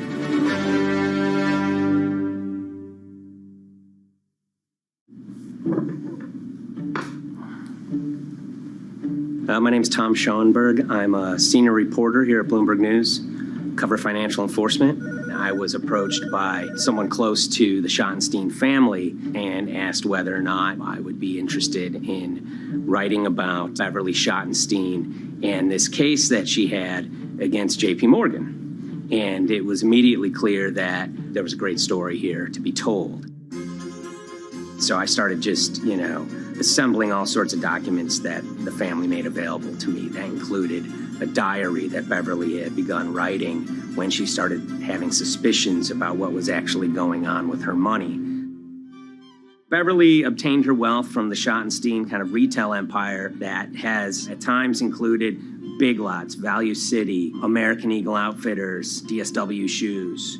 Beverly's husband died, and at which point they sold off their portion of the company, bringing them an enormous amount of wealth at around 1990. Estimates of her wealth were around $90 million. She, for many years, had that pool of money being managed by outside advisors. Her grandsons in the late 2000s had both graduated and were becoming financial advisors. She gave them a little bit to work with, and over time, her grandson, Evan, became the trustee of her entire estate. Managing sort of family money is not a conflict. In fact, some ways in wealth management, it's kind of how you get your start. It's kind of the seed that you need to sort of get going in the business. But Beverly started having suspicions that something was wrong probably in around 2016. Well, there were suspicious things, but taken separately without everyone talking about their own experiences, it was hard to really put it together. She had written a check to her caretaker, Dawn, that bounced. So she went down to her local Chase branch to sort of find out what was going on. She wasn't getting paper statements in the mail, so she asked them to print out a number of her statements having to do with her checking account and her credit card account. So we went to the bank and asked for the statements. And she got a whole year and going through all of them, page by page by page. And it was there she saw all sorts of charges that she said she didn't authorize or didn't know about. I was becoming very, very suspicious. I was starting to look in the money part, and that's what bothered me more when I saw that money was going. And I was not a big spender. Around the same time, Dawn, she starts noticing Beverly's son, who lived in the condominium below her, came up with Evan with a shredder and started grabbing papers in her office area, including some with JP Morgan letterhead, and just started sitting at the kitchen table just shredding documents over and over. Yeah, they came in one morning. They used to do it in the back. Through the back door, and they brought the shredder inside. And then they went in the drawers in the office and took out all the papers, and they started doing it. I was very suspicious because I know you don't go around and destroying papers. Beverly said that they had done this many times before. That's when she said to me, Dawn, I'm going to write my feelings in this black book. Diary. And it's a diary, and she started writing. Each day she would write a little at a time. Around the holidays of 2018, a package had arrived, a FedEx package, and in it were materials about a venture capital fund based out of the Cayman Islands. Dawn and some other family members take a look at this, and they see that Beverly is signed up for this fund to the tune of $5 million over the course of several years. And that was really the beginning of it. That was sort of the tip of the iceberg when it became obvious that something was going on, that my grandmother really wasn't aware of this fund. You know, Beverly started to panic. She got really upset and called, JP Morgan's headquarters in New York and asked for Jamie Dimon. She said she was told someone would call her back, but she says that never happened. She wrote a letter to Evan and Avi, and in there she laid out a number of things that were concerning her: unauthorized trading, the checking account. She had about $1 million worth of jewelry in a safe deposit box, and that her son Bobby had the key to that box, and that jewelry had gone missing. All this was kind of packaged in this, 5-page handwritten amendment to a will and trust. There's such an evolving narrative about why the jewelry was taken. The only truth we really know is that the jewelry is gone. But why it happened, there have been a lot of different stories. You just don't take your mother's wonderful things and hand it out. And they emailed that note to JP Morgan to seize all activity on her account. And it ended up setting off a firestorm after that. As soon as they got this email that there was a cease and desist and that she wanted to send her money and change brokerage firms, they were actually vacationing one floor below downstairs. They're there right now. The next day, Beverly's in her place. The granddaughter's still in her place visiting. Dawn is there, and up comes Bobby kind of barging through the door. And he's screaming about what was sent to the JP Morgan. They're now investigating them. And he's furious, takes his mother and sort of puts her into a chair, gets pen and paper, and she says physically forced her to write a retraction letter. They were pushing me around. It was a scary time. I was really afraid too. I had to take her to the doctor, and she did an x-ray because she was in so much pain. The locks had to be changed. The phone number had to be changed. I really thought we were going to have to hire guards to be outside just for protection. Oh, it was terrible. Horrible scene. Beverly brought her case before the Financial Industry Regulatory Authorities, usually known as FINRA. It took several months of hearings. She sees all sorts of transactions that's going on, hundreds of them that she claims that she never knew about, never authorized, but yet were logged in JP Morgan's files as having been direct requests from her.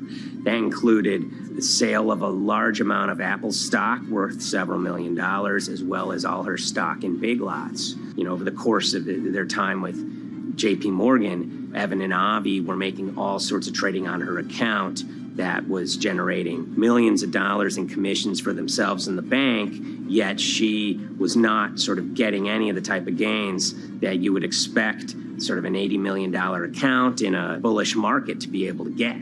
They issued a ruling entirely in her favor, finding that her grandsons, as well as JP Morgan, they were liable for violating their fiduciary duty, misrepresenting themselves, and they also found that the bank and her grandson, Evan, were liable for elder abuse.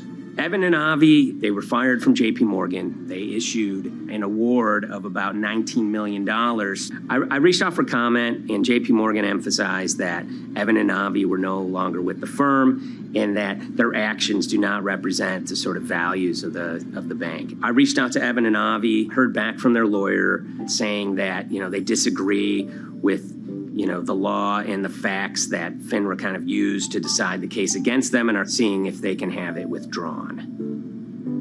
Her son, Bobby, wrote her a letter, said his sons weren't criminals, and he also admits to taking her jewelry. And he says he needed it to pay off some bad business debts he had. They never once came up to say, I'm sorry.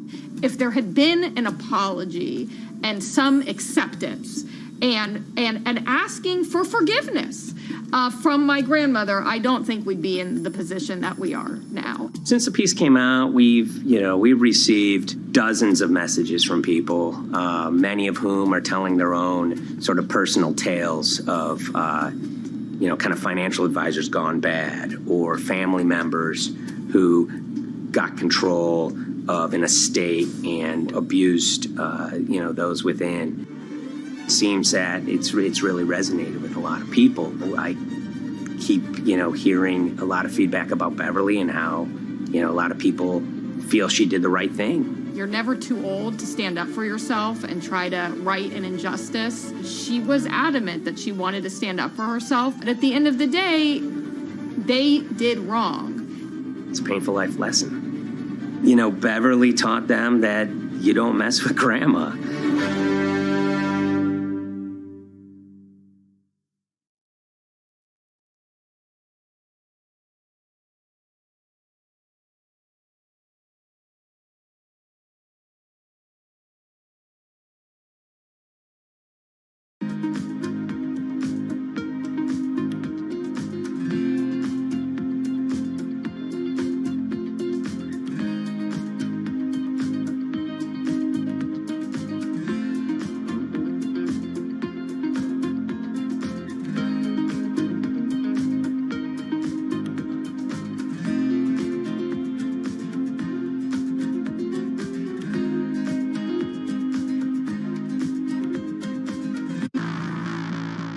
On April 20th, oil markets did something they never had before, and they crashed, went into negative territory and closed the day at minus $40. Meanwhile, in a place called Thaden Boyce in Essex, a group of 9 traders, led by a guy called Cuddles, made $660 million over the course of a couple of hours. The price of oil has collapsed to a record low. We've never really seen anything like it. WTI this morning down more than 35%. People maybe wouldn't have been so surprised if the oil price had fallen to zero, but the oil price went to minus 38. It went far lower than anyone had expected. And so lots of people in the market were saying, well, hang on, something else is going on here.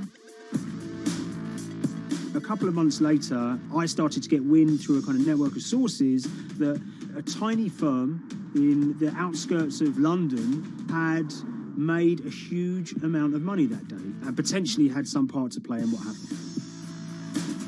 The information we got was that 9 traders at Vega Capital London had made in the region of $660 million in one day. As a group, I think they made as much money in one day as Apple makes from its international sales in one day. I mean, it's an insane sum of money.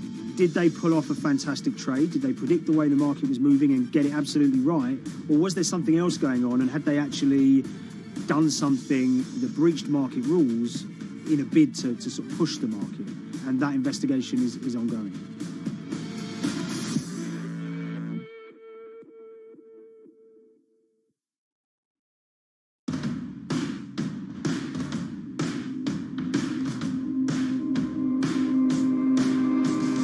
So Paul Commins is a trader who cut his teeth in the pits in the 80s and 90s. When everyone had a nickname, his was Cuddles. If you can imagine, that was a very sort of cutthroat type of world where people are doing, hundreds of thousands and millions of dollars trades by shouting at each other, giving hand signals, and then sort of scrawling on scraps of paper. The culture of the trading pits in London was very influenced by the working class guys who became traders there. They weren't like the city bankers that had gone before them. They weren't usually Oxford or Cambridge. They didn't wear Savile Row suits. They were ordinary working guys who happened to have a talent for trading. And a lot of them came from Essex. I think it was 400 traders in the pits, and Cuddles in his oil and gas pit was described to us as amongst the top 3. In amongst that, was very successful and made very large amounts of money as a young man. But inevitably, mechanization and the arrival of electronic markets was the kind of death knell for the pits. And in 2005, the IPE closed down. And when the pits shut down, a lot of the traders who worked there lost their jobs or quit or went to work for financial institutions. But Paul Commins decided to start his own trading collective out in Essex. Some of them are ex-pit guys, cut from the same cloth as him. Lots of them are actually sort of in their 20s, and they're his, drinking buddy's son, or they're his own kids' friends from football. They're young lads, hungry and ambitious, and he brings them into the fold. And fairly shortly, he's got, maybe a dozen or so traders that they're independent, let's be clear, but they're all part of this collective.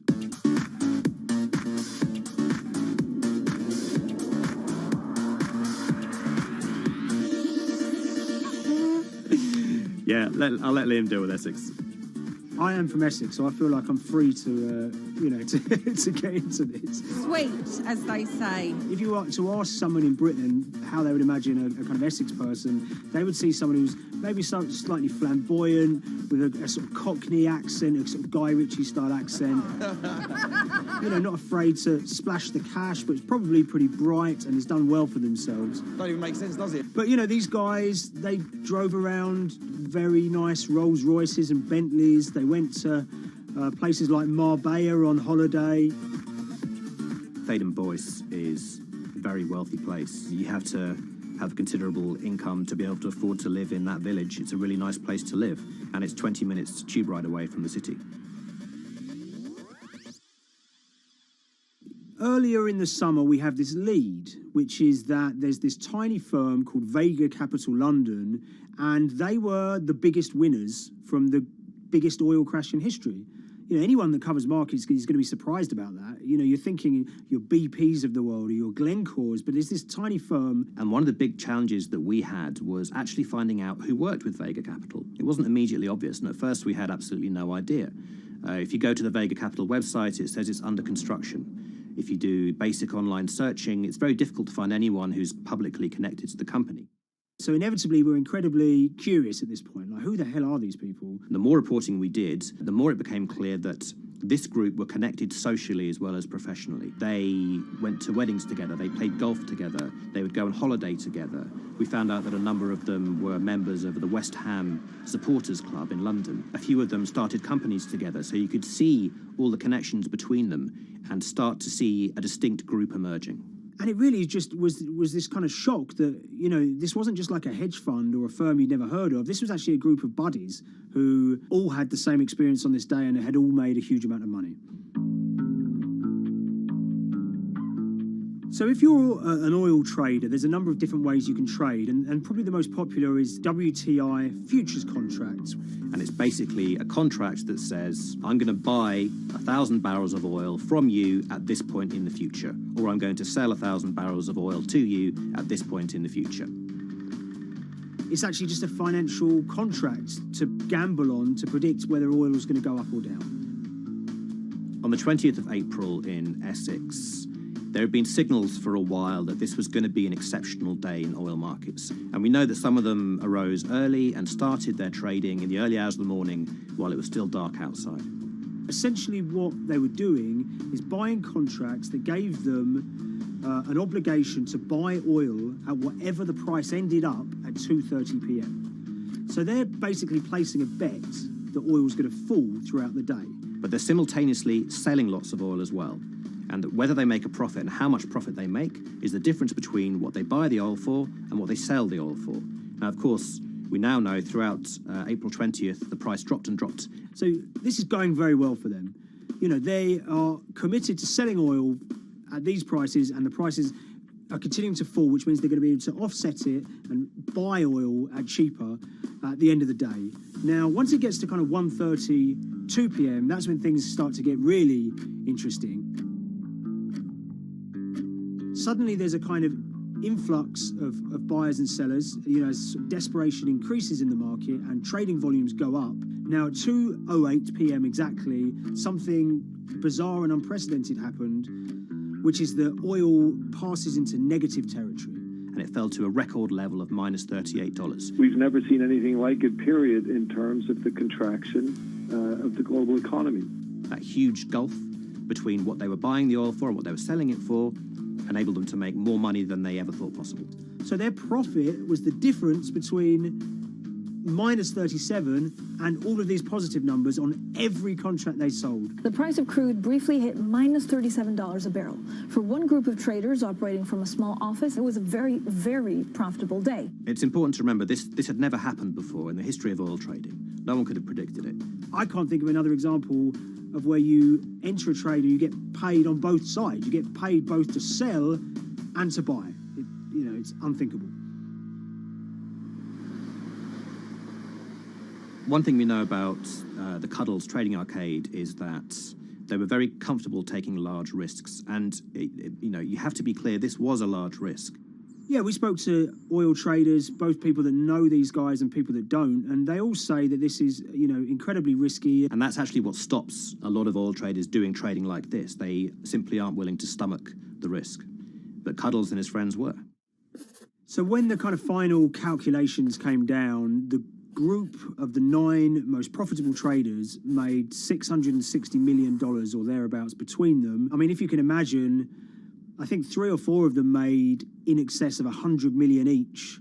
One of the astonishing things about this trade is that 2 of the individuals who made more than $100 million in a single day were in their 20s. One of them was 22 years old.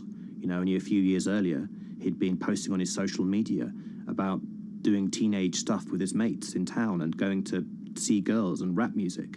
And here he is a few years later making $100 million in a single day's trading. When me and Liam discovered that, we couldn't believe it. We couldn't believe what we were seeing.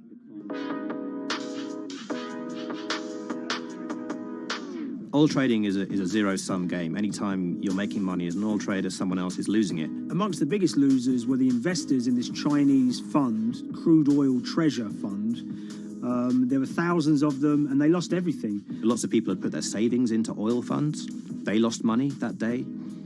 Big banks and brokers who sort of stand in the middle of trading parties, they lost money that day. And another interesting thing is that oil-producing countries like Kuwait or Canada, they sell oil as an average of the WTI closing price over the preceding month.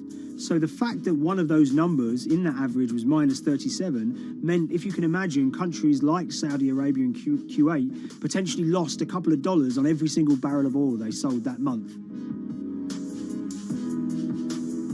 Vega Capital's traders made such an extraordinary sum of money that it was inevitable there would be some scrutiny of what they did. But it wasn't just the sums of money they made. In the vital half an hour before the settlement price was set, they were by far the biggest sellers of oil futures in the market, which is an incredible thing to think about when you consider that the other participants in that oil market are going to be the world's biggest banks, oil majors, BP and Shell, and here you have a group of 9 guys in Essex who are having this significant influence over a global market for oil. I mean, I think you have to assume that if these guys had made $7 million or $10 million, they probably would be celebrating in Essex right now. But the fact that they made closer to $700 million has meant that they are facing understandable scrutiny. We wrote individually to all the Vega traders who did exceptionally well that day, and we got a letter in response from a law firm representing the group. And the law firm was at pains to point out, number one, that they haven't been accused of any wrongdoing, that they all traded independently and separately, and they'd basically all made up their own minds that this was what was going to happen in oil markets based on publicly available knowledge, and decided to execute this trade.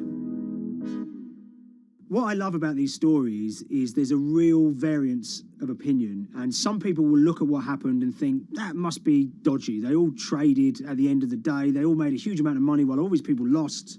That's shocking. But lots of people say these guys are at acute disadvantage. They're in a market that's inhabited by, huge technology-driven funds and firms and oil giants that have got all the advantages in the world, and when you get a bunch of Essex geezers who essentially beat the market and find a way to make a huge amount of money, they should get a pat on the back, really, because that's the dream. Since this happened, a lot of the guys have stopped trading the monthly settlements that they've done so well at in the past. Several of them have set up new companies. They've essentially gone very quiet. Any kind of social media presence they had is kind of closed down. By all accounts, they're, waiting this out. It's certainly too early to try and predict how the regulatory investigations are going to pan out. We just don't know. There's a number of potential outcomes for these guys. Potential punishments if there are any findings of manipulation against Vega or anyone affiliated with it might be you could be fined, you could be banned from trading, and in the most extreme cases there have even been criminal prosecutions in the past of people who have been found to have been manipulating the settlement and misconduct related to trade at settlement. There are other outcomes too. One obvious one is going to be that they're able to walk away from this life-changing trade with all the money that they made and celebrated as heroes in the trading community. That they'll go down as legends.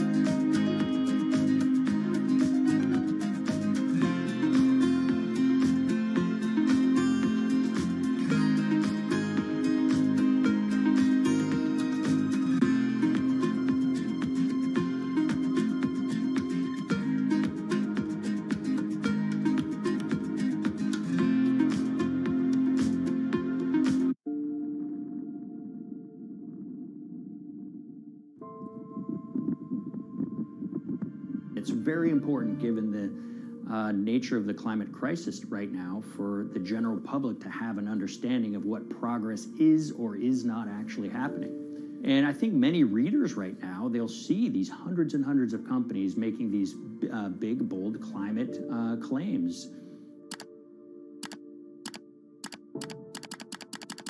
And they would be forgiven to think that we're well on our way to meeting the emission reduction trajectory we need to be on. And the reality of the matter is we're just not on that trajectory. And a key reason for this sort of disconnect is the use of offsets that aren't doing what they claim to be doing. We have a massive potential for sort of willful blindness. We can convince ourselves of things regardless of what the facts are. And so that's what tends to happen in these cases. It's not that anybody is setting out to commit climate fraud. They sort of walk themselves into a situation and they convince themselves of one thing, and that allows them to convince themselves of another thing. But at the end of the day, they're doing something that makes no sense at all.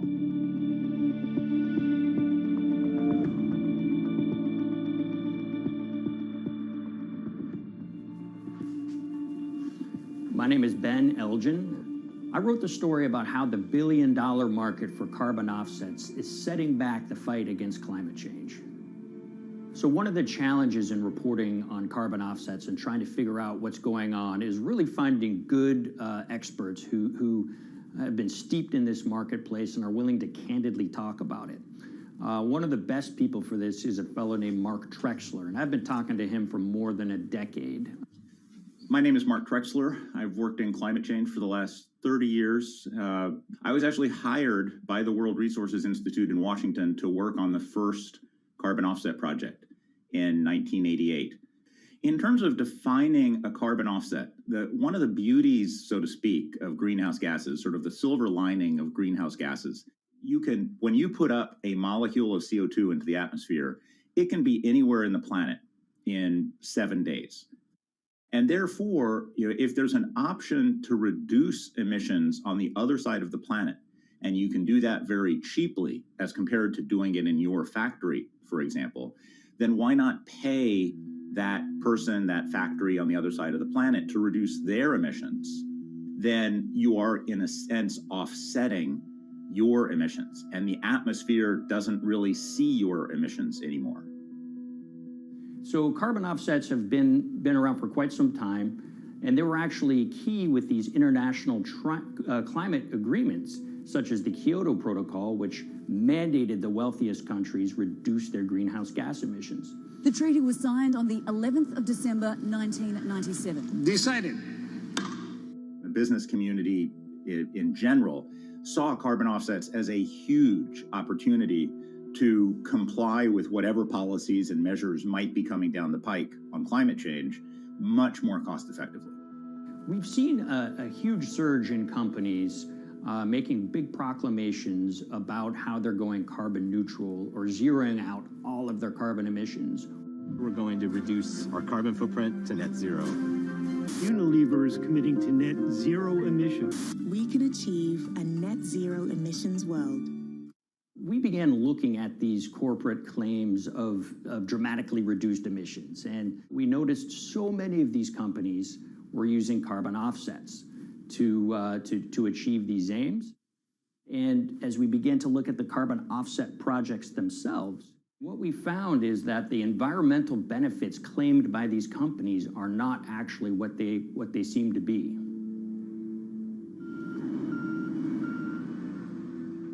And as we sort of saw and spotted a number of these very aggressive carbon offset projects, which appeared to be generating inflated credits or bogus credits, we saw a number of them were associated with the Nature Conservancy.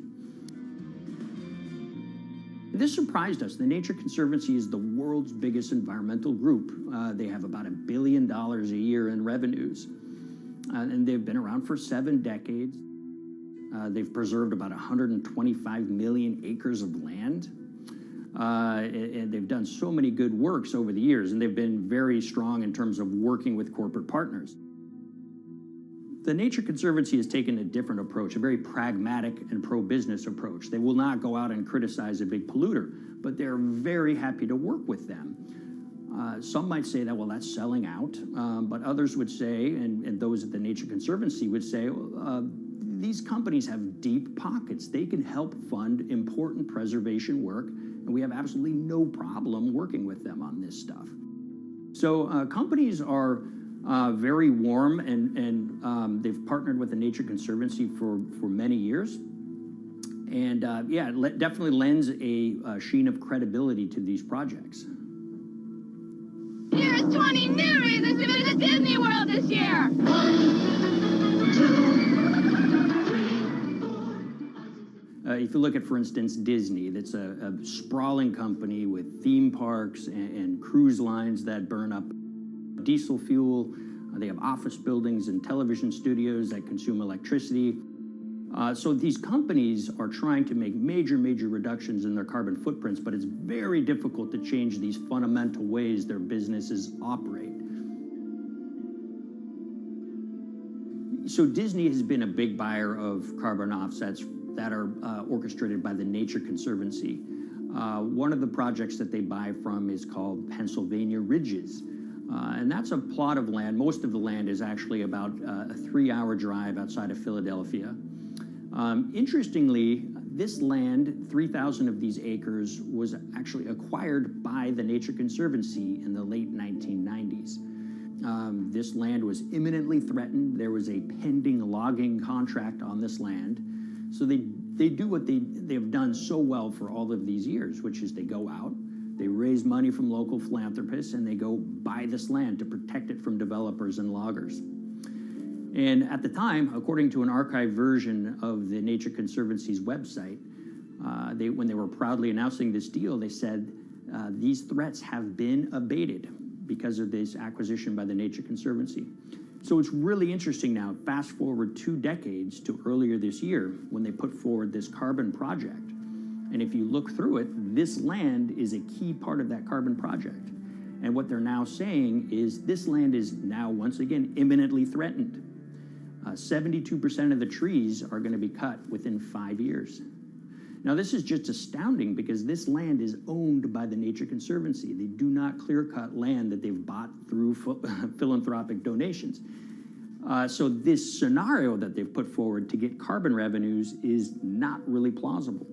And what that means is when you have Disney coming in and buying these credits, when it eventually lowers its carbon footprint because of these credits, well, that won't be a credible or truthful claim by Disney.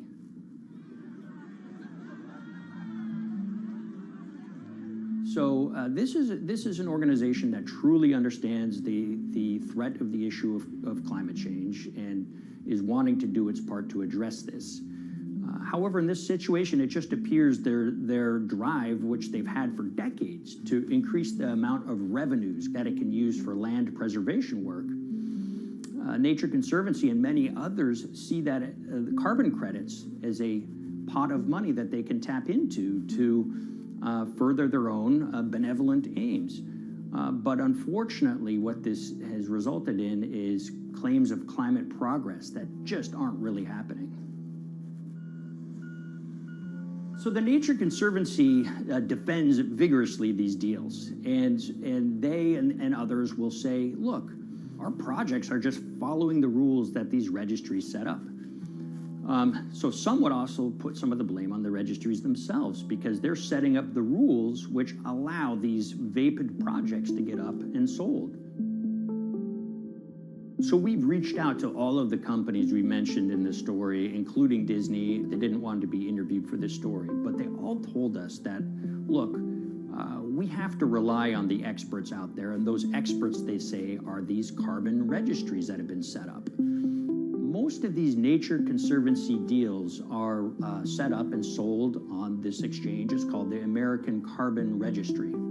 Now, it's the oldest of these registries that allow voluntary carbon credits to be sold. They've been around since 1996. What these offset registries do is they set up rules, and any carbon offset project has to follow those rules. But there's this tension that's always there. If the rules are too strict, then it's going to be very hard for carbon offset projects to get up and running. So there's this balance going on where the registries want rules that attract projects, but they don't want it to be so strict where it will disincentivize projects from getting listed. One of the challenges with designing carbon offset systems is that there are normally two people at the table. You have buyers and you have sellers. And to some extent, you have policymakers, but you know, the buyers and the sellers are really the ones with the expertise, with the incentive to really participate hard, make a lot of things happen. And the challenge there is that both of them sort of want the same thing, or they're both happy with the same thing. They're happy with low-cost offsets and a lot of them, because that works for their business model. You end up, though, with nobody really representing the atmosphere, so to speak. Nobody's really representing the climate in those discussions. And so the policies end up biasing the whole system. And you end up in sort of a race to the bottom. And that's what we've seen happen. You know, when it comes specifically to the topic of carbon offsets, you know, I am a fan of carbon offsets in the sense that they can help mitigate climate change. They absolutely can. But, you know, if we're not going to do it correctly in a way that actually does help mitigate climate change, then it's nothing but a distraction. And, you know, after 30 years, you have to start wondering, is it really just a distraction? And that's really unfortunate, but that's where we are. Ultimately, what needs to happen is systemic change. You know, we're sort of nibbling around the edges with some of these different things. We need to change how we produce energy. We need to change how we transport ourselves. We need to change what and how we eat. You know, we need systemic change associated with transitioning to a low carbon economy. A lot of what we're doing today is not promoting systemic change. It's sort of trying to stick your thumb in the dike to preserve the current system. And at the end of the day, that can't really work.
the Hyperloop. There's a good chance you've heard the name by now. This is the Hyperloop system. It can take people hundreds of miles in minutes. The Hyperloop, a series of tubes that would transport people in pods at ultra-high speeds over long distances. This is a remarkable new form of transportation that can whisk people from city to city in a flash.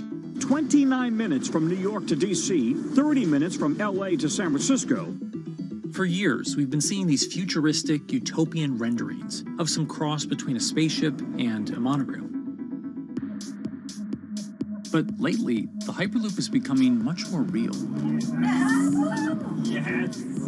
It was surreal to be even sitting inside a Hyperloop, and just even more incredible to actually be like riding down a track in something that was nothing more than a crazy idea 6 years before. Companies all around the world have been developing and testing the technology needed to propel passengers at speeds of over 1,000 kilometers per hour. But for many, speed is only the first step to unlocking the full transformational effects of a new mode of transportation. Fast is what we just sort of take for granted in the Hyperloop world. It's the network effects that really deliver the benefit. And that opens up a completely different scale of economic opportunity.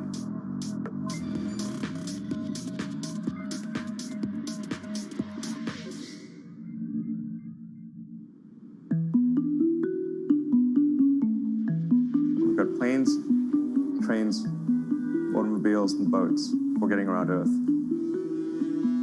But what if there was a fifth mode? And I have a name for it, which is called the Hyperloop. The Hyperloop? Hyperloop, yeah. In 2013, while riding high on the growing success of Tesla and SpaceX, entrepreneur Elon Musk released a white paper outlining the basic framework of the technology he called Hyperloop. The basic idea goes a little something like this. A tube reduces the air pressure to a near vacuum-like environment. A Hyperloop pod is then suspended in the tube, usually by magnetic levitation. The whole pod can then be propelled forward. Because there's no traditional friction sources like air resistance or rolling friction that would push back against the pod, the Hyperloop is able to move at incredibly high speeds and do so fairly efficiently. Despite its futuristic name, however, the general concept behind Hyperloop is actually pretty old. In fact, New York City's first attempt at an underground public transit system in the 1870s was based on a similar principle. The pneumatic transit system was short-lived, however, only stretching one block and topping out at a rather leisurely 10 miles per hour. While Elon would make some 21st century improvements to this concept and bestow a very 21st century name, he wouldn't end up pursuing the technology itself, instead electing to focus his efforts on something a little bit deeper, literally digging the requisite tunnels via his boring company. It would take another billionaire industrialist who dabbles in spaceflight. No, wait, not that one. Yeah, that's the one. After Richard Branson would make a large investment in the company Hyperloop One, it would be renamed to Virgin Hyperloop. What we've always been trying to do as a company is show that this technology could work, that it could be made safe, and that ultimately it's something that's happening in the next couple of years, not the next 20 years. Josh Geigel is the co-founder and CEO of Virgin Hyperloop. In a familiar tech startup story, he's seen the project go from a garage to a large-scale testing facility outside of Las Vegas. So we started building the first kind of Hyperloop system in 2016. We've done a lot of work, about 500 tests that we've done on that over the last 5 years. And what we realized that we need to do is take that technology, show that it can be commercial, so drive the cost down, improve the efficiency, improve the performance. But the key thing is actually making it approachable and safe for individuals. In order to do that, Josh, along with Virgin's head of passenger experience, Sarah Lucian, bravely volunteered to take the inaugural ride. What her and I were realizing is we're the first two people sitting in a Hyperloop. The only type of people that have gone through this environment are in spacesuits, and there we are in just normal clothes because of the system, the safety of what we've designed. 3, 2, 1, launch. And then once we started going, you felt a bit of acceleration. We accelerated a little bit harder than we would in commercial, be like a sports car. Yes. We got to about 108 miles an hour on that test. And it's a short run, it's about 500 yards or so, and came to a stop. The test, lasting only about 20 seconds and covering only a quarter of a mile at just over 100 miles per hour, is a long way away from a true functioning Hyperloop. But as for optics, it's a crucial step for the future of funding. The number one question we got from investors or from project proponents or just people in general was like, is a Hyperloop safe? And what better way to show something is safe than by actually getting people on it? But convincing investors and governments that would likely be fronting some of the construction costs for an unproven technology is no easy task.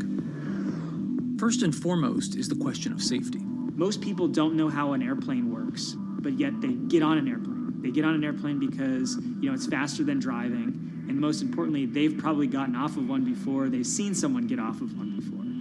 And so what we set out to do was actually show that Hyperloop could be safe with two normal people, not astronauts, not adrenaline junkies or test pilots or anything like that. Two normal people getting on a Hyperloop, and then most importantly, those two people getting off.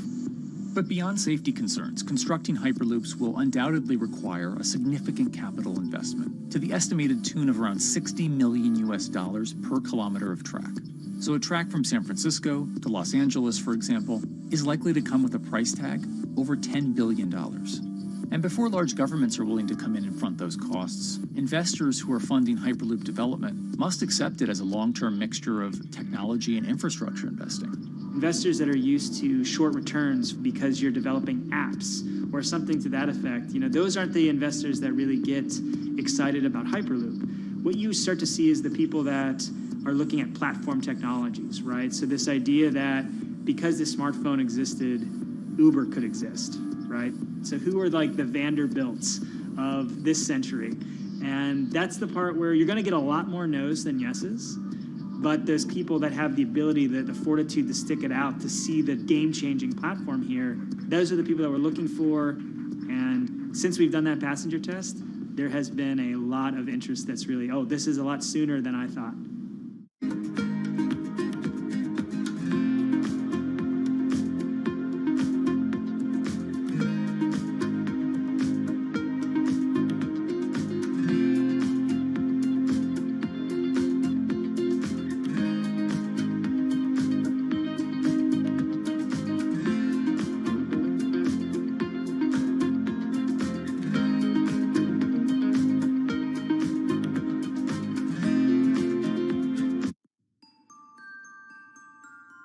Envisioning the ripple effects of what Hyperloop could achieve, though, is fairly challenging at this stage of development.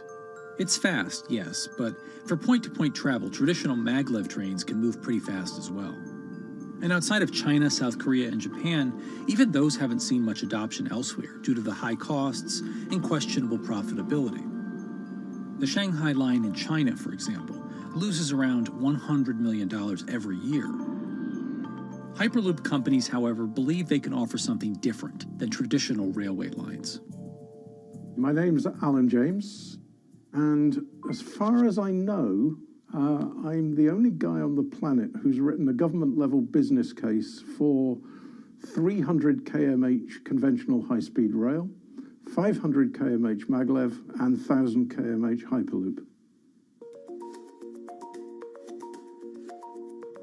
It's fundamentally about moving people from where they are to where they want to go, when they want to make those journeys, and doing it in much smaller numbers. So pod designs for Hyperloop range from 12 to 28 seats, typically. Why are they small? It's because small enables the network to operate flexibly. And a great example of that is the east-west strategic route across the north of England, from Liverpool to Manchester to Leeds. So to get from Liverpool via Manchester to Leeds by train is just short of 2 hours today. It'll probably take you 2 hours driving as well in average traffic conditions. Net result is those three city regions remain three separate entities: Liverpool, Manchester, Leeds. There's very little commuting traffic between those urban areas. Hyperloop absolutely changes that from the ground up. Liverpool to Manchester is a 5 or 6 minute journey. Manchester to Leeds is also a 5 or 6 minute journey. What that effectively does is create a single supercity economy. In this vision, the Hyperloop acts a little more like a highway, where pods have fixed destinations and don't need to stop along the way. Meaning you can travel on a Hyperloop network from, say, Liverpool to Leeds, while the pod behind you travels from Liverpool to Manchester. And if that metro Hyperloop network is connected to other networks from the same location, you could travel from Liverpool to Paris or Liverpool to Amsterdam, all without making a single stop.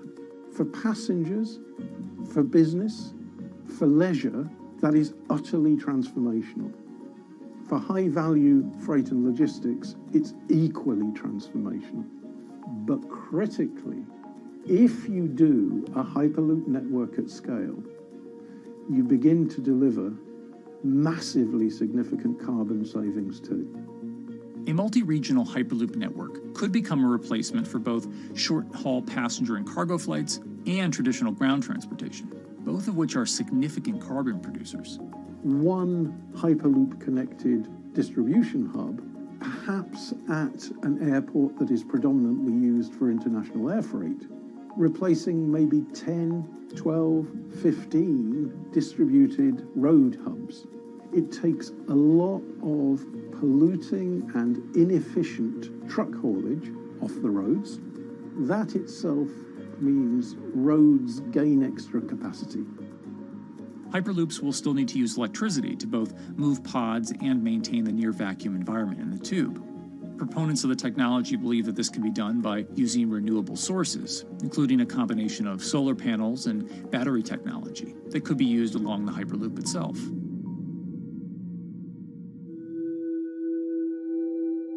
But even with all multipliers of time and carbon emission savings that a Hyperloop network may provide, the investment capital required to actually build such a network becomes even more economically and politically daunting. Committing doesn't mean spending billions on day one. Committing means, how do we phase it?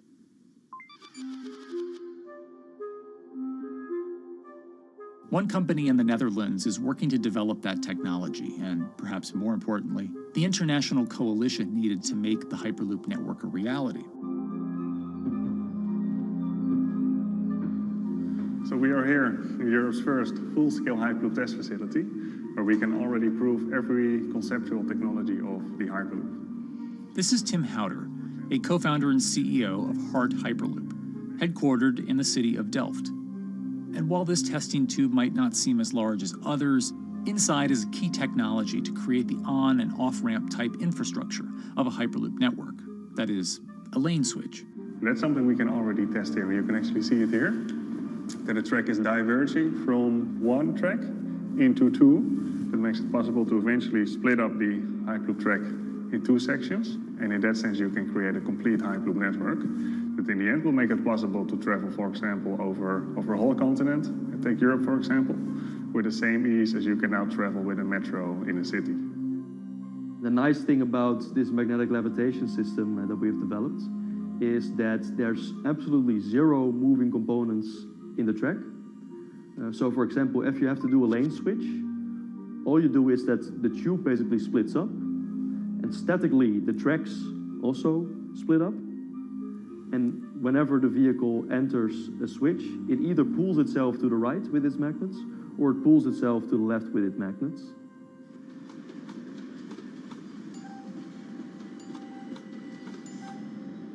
Lane switching on traditional rail requires the physical movement of the rail. Even modern magnetic levitation tracks use lane switching techniques in order to transfer trains from one track to another. And this is a very crucial element, because this is the thing that limits the capacity and, in the end, the usefulness of the rail network. Because the moment that a track is switching, that means that at that moment you are creating an unsafe environment for the trains behind it. So you need a lot of space between trains. But in a Hyperloop, because you have no moving components in the track, all the vehicles can be much closer to each other. You can achieve a very high frequency and basically have your vehicles moving and merging in and out of the network very much like a highway. For now, though, Hart's physical testing has been limited by the size of their tube. Because the test track is only 30 meters long, they haven't tested this lane switch at speeds greater than 20 kilometers per hour. However, the company is working to build a new test site where it plans to increase that testing speed to 300 kilometers per hour. We're now in a phase where we have proven most of the most important technologies in the test facilities that we already have. And we have also demonstrated the viability and the feasibility of a network. If you look at all the subsystems that it consists of, most of those are proven systems, already demonstrated in lab conditions. So we don't really believe that the technology itself is going to be the biggest challenge. Because for all Hyperloop companies out there, actually building a Hyperloop system requires more than just a good product. We're talking about the safety aspects, we're talking about integration into the environment, we're talking about the social aspects. Do people feel comfortable traveling in such a system? So it's about all these different aspects. And the complexity is really getting all the different stakeholders that are relevant and that do need to contribute to bring this to market, to get them all following the same roadmap.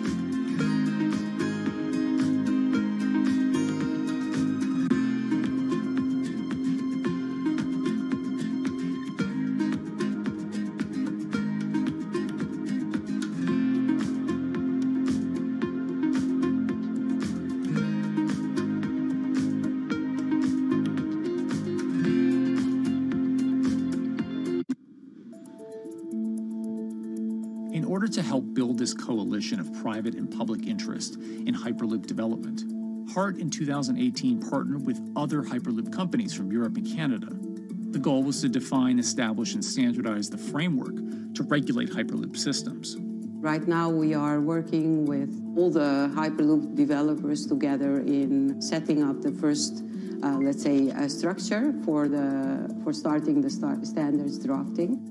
One of the most important goals for HART is interoperability, which is essentially making sure that different systems can communicate with each other. Interoperability is so important because what we want to achieve is actually have this seamless travel experience. So you don't want to end up, for example, going from Madrid to Paris and then switching because you need to use a different technology to get, for example, to Amsterdam. The idea being that as companies around Europe create the first commercial Hyperloop tracks between individual cities, one day those can all be connected to a larger network. Everyone that believes that Hyperloop is a future transport system also realizes that there is a need to have this network because that's where Hyperloop thrives. Hyperloop is such a huge project. It's definitely not something that you can do on your own or as a single company. So you need to do it with a lot of other companies. You need to have the governments. And I think in that sense, the biggest challenge that we've encountered is to really get all the required parties together to take the steps in development and in commercial implementation. HART's next plan is to build the European Hyperloop Center, an open testing facility which will include a 2.6-kilometer test track. And the company hopes to test travel speeds there at up to 700 kilometers per hour. Virgin Hyperloop is also racing to construct the first commercial Hyperloop route, with projects in various states of development in India, Saudi Arabia, and the United States. Recently, the company announced plans to build a Hyperloop certification center in West Virginia, which will include a 6-mile-long test track. Proving the technology here will be crucial if Hyperloop networks can find a home among infrastructure investments that the Biden administration hopes to make. The idea that there's multiple Hyperloop companies, I think, is a redeeming aspect in the business. People really want to see something happen, so having multiple people move forward is good for that. I was struck when Josh and Sarah rode the pod. 2 or 3 of the major outlets used the phrase, "We now have a new mode of transport." And although all of that technology had existed before those 2 human beings rode it, it was the moment at which those 2 human beings traveled that short distance down the tube that in popular imagination, Hyperloop became a mode of transport. The metaphor I use with my team is that, the Wright brothers were first, but none of us fly on Wright brothers airlines anymore. If you don't continue to innovate, you're not going to be around, and so we'll continue to be at the forefront of building Hyperloop. Back in 2013, Elon had an idea. I think the difference now in 2021 is some brilliant engineers have spent real time grinding out the details. And I thoroughly expect the next 3 to 5 years to be decisive.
This week, how hydrogen can transform our energy usage.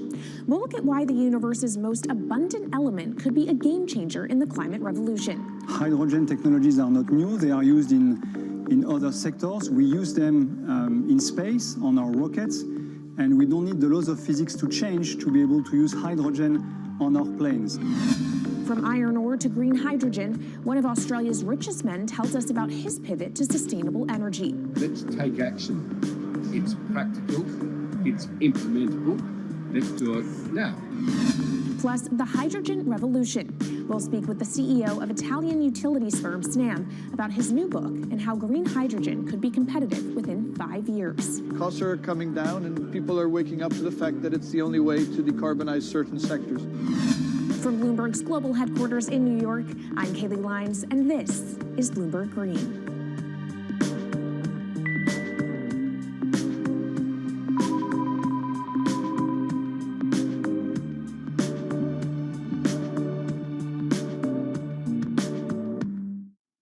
It's a new year, so here at Bloomberg Green, we're highlighting new solutions in the fight against climate change. And one of those is as old as the universe itself, hydrogen. It's the simplest element around, but could well be a game changer when it comes to turning around our dependence on fossil fuels. Today, hydrogen is used in the chemicals industry to produce petroleum products. It's also starting to be used in steel production, an industry under a lot of pressure to decarbonize. But it has far more uses as well, from powering cars to heating our homes. And Bloomberg New Energy Finance sees a seismic shift in the sector in the next 10 years as green hydrogen squeezes out dirtier alternatives. So-called gray hydrogen dominates today. But as renewable electricity gets cheaper and more accessible, so will green hydrogen. In this week's edition of Bloomberg Green, we'll explore what this push into hydrogen means for tackling climate change. We'll hear from Australian billionaire Twiggy Forrest about his pivot from iron ore to hydrogen, and we'll also speak with the CEO of Italian utility company Snam about his book, The Hydrogen Revolution. But first, what are we using hydrogen for? And why does it actually matter? Christine Lee Edwards explains. Hydrogen, the most plentiful element in the universe.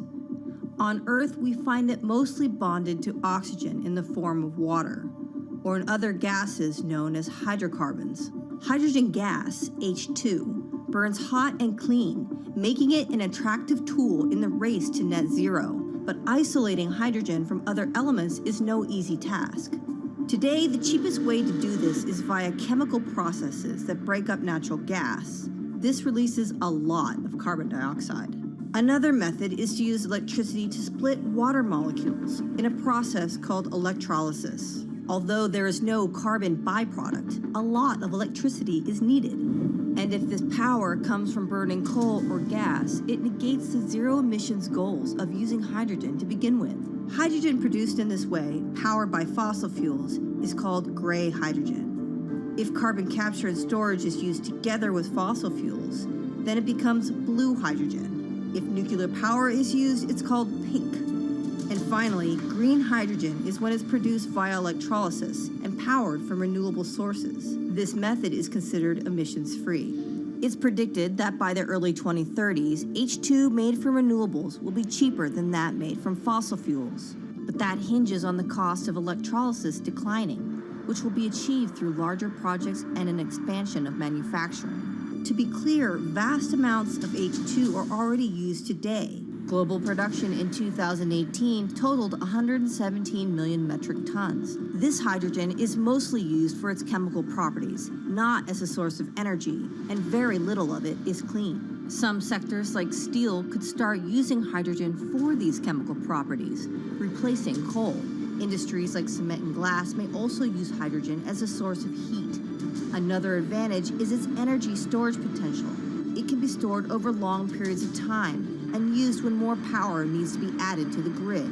It also could hold an advantage over batteries in heavy transport and shipping. The promise of hydrogen for energy has been around since at least 1874, when Jules Verne wrote about it in his book, The Mysterious Island. But the future of hydrogen will depend on policy. Countries with net zero targets, carbon pricing, and hydrogen strategies with investment mechanisms are likely to see the highest H2 demand.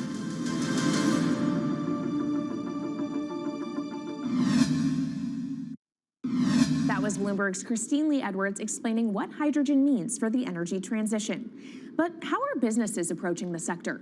Well, one of Australia's richest men is making a big play into hydrogen. Andrew Forrest, better known as Twiggy, made his fortune from iron ore, being the chairman, former CEO, and major shareholder in Fortescue Metals, one of the world's biggest miners. But after having made over $10 billion in profit from the metal in the last fiscal year, Twiggy wants to transform Fortescue into a clean energy company. He's been scouring the planet in search of investment opportunities in hydrogen and renewables.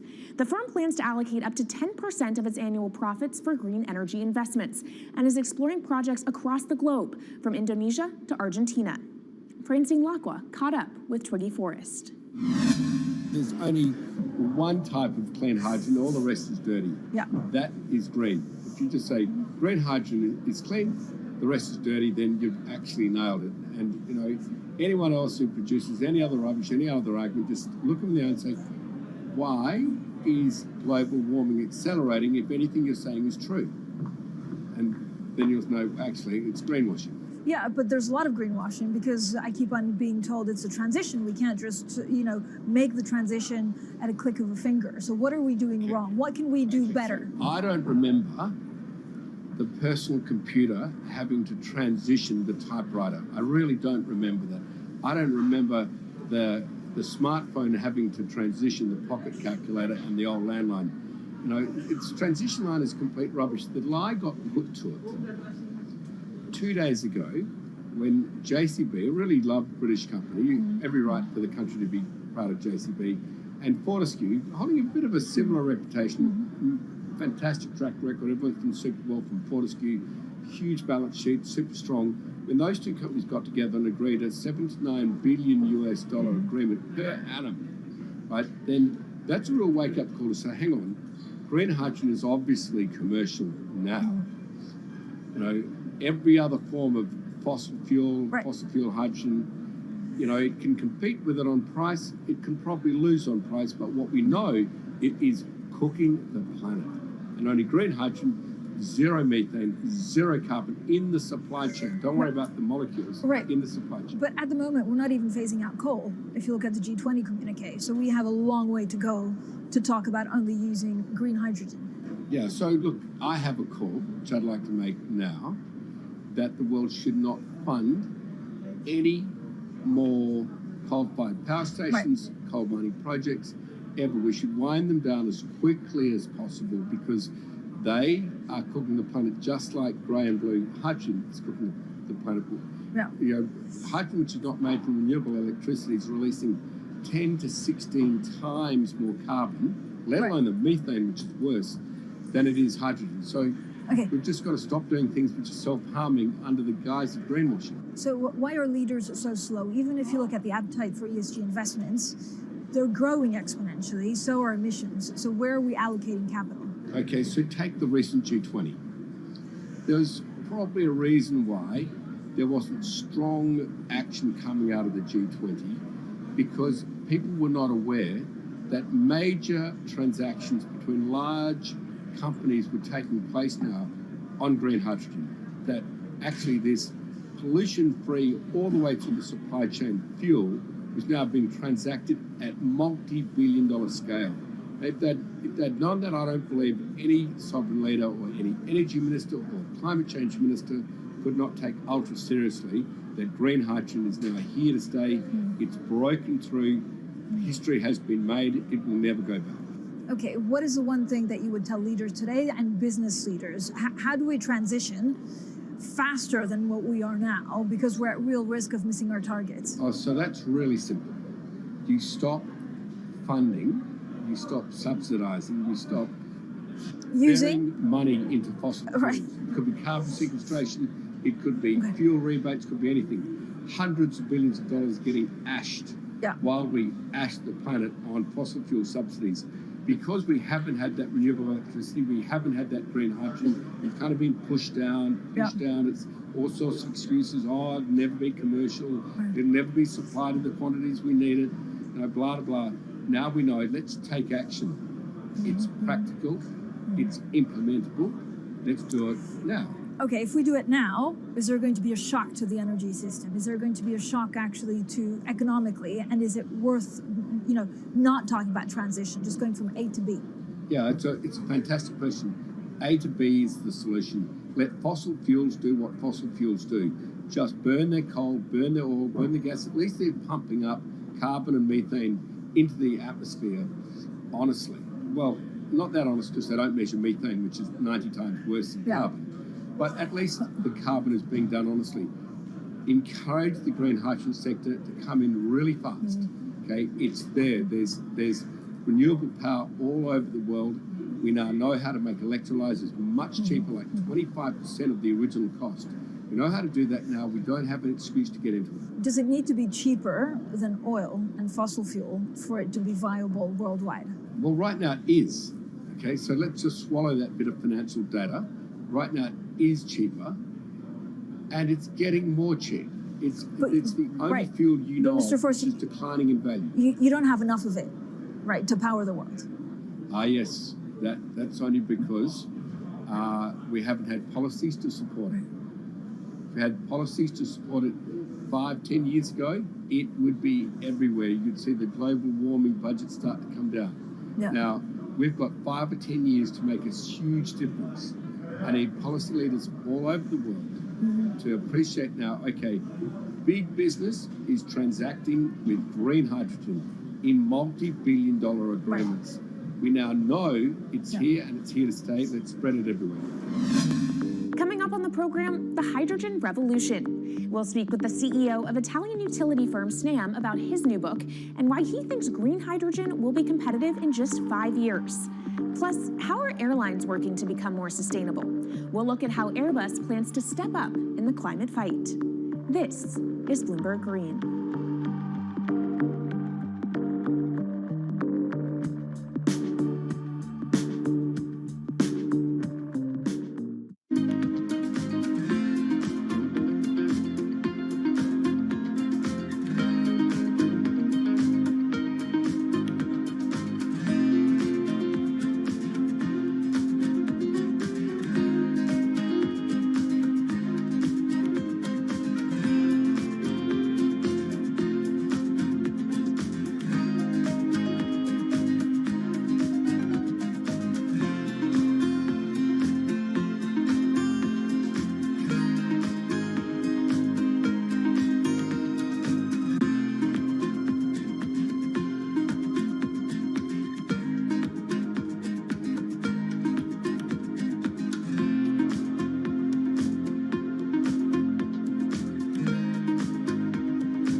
Bloomberg's World headquarters in New York, I'm Kaylee Lines, and this is Bloomberg Green.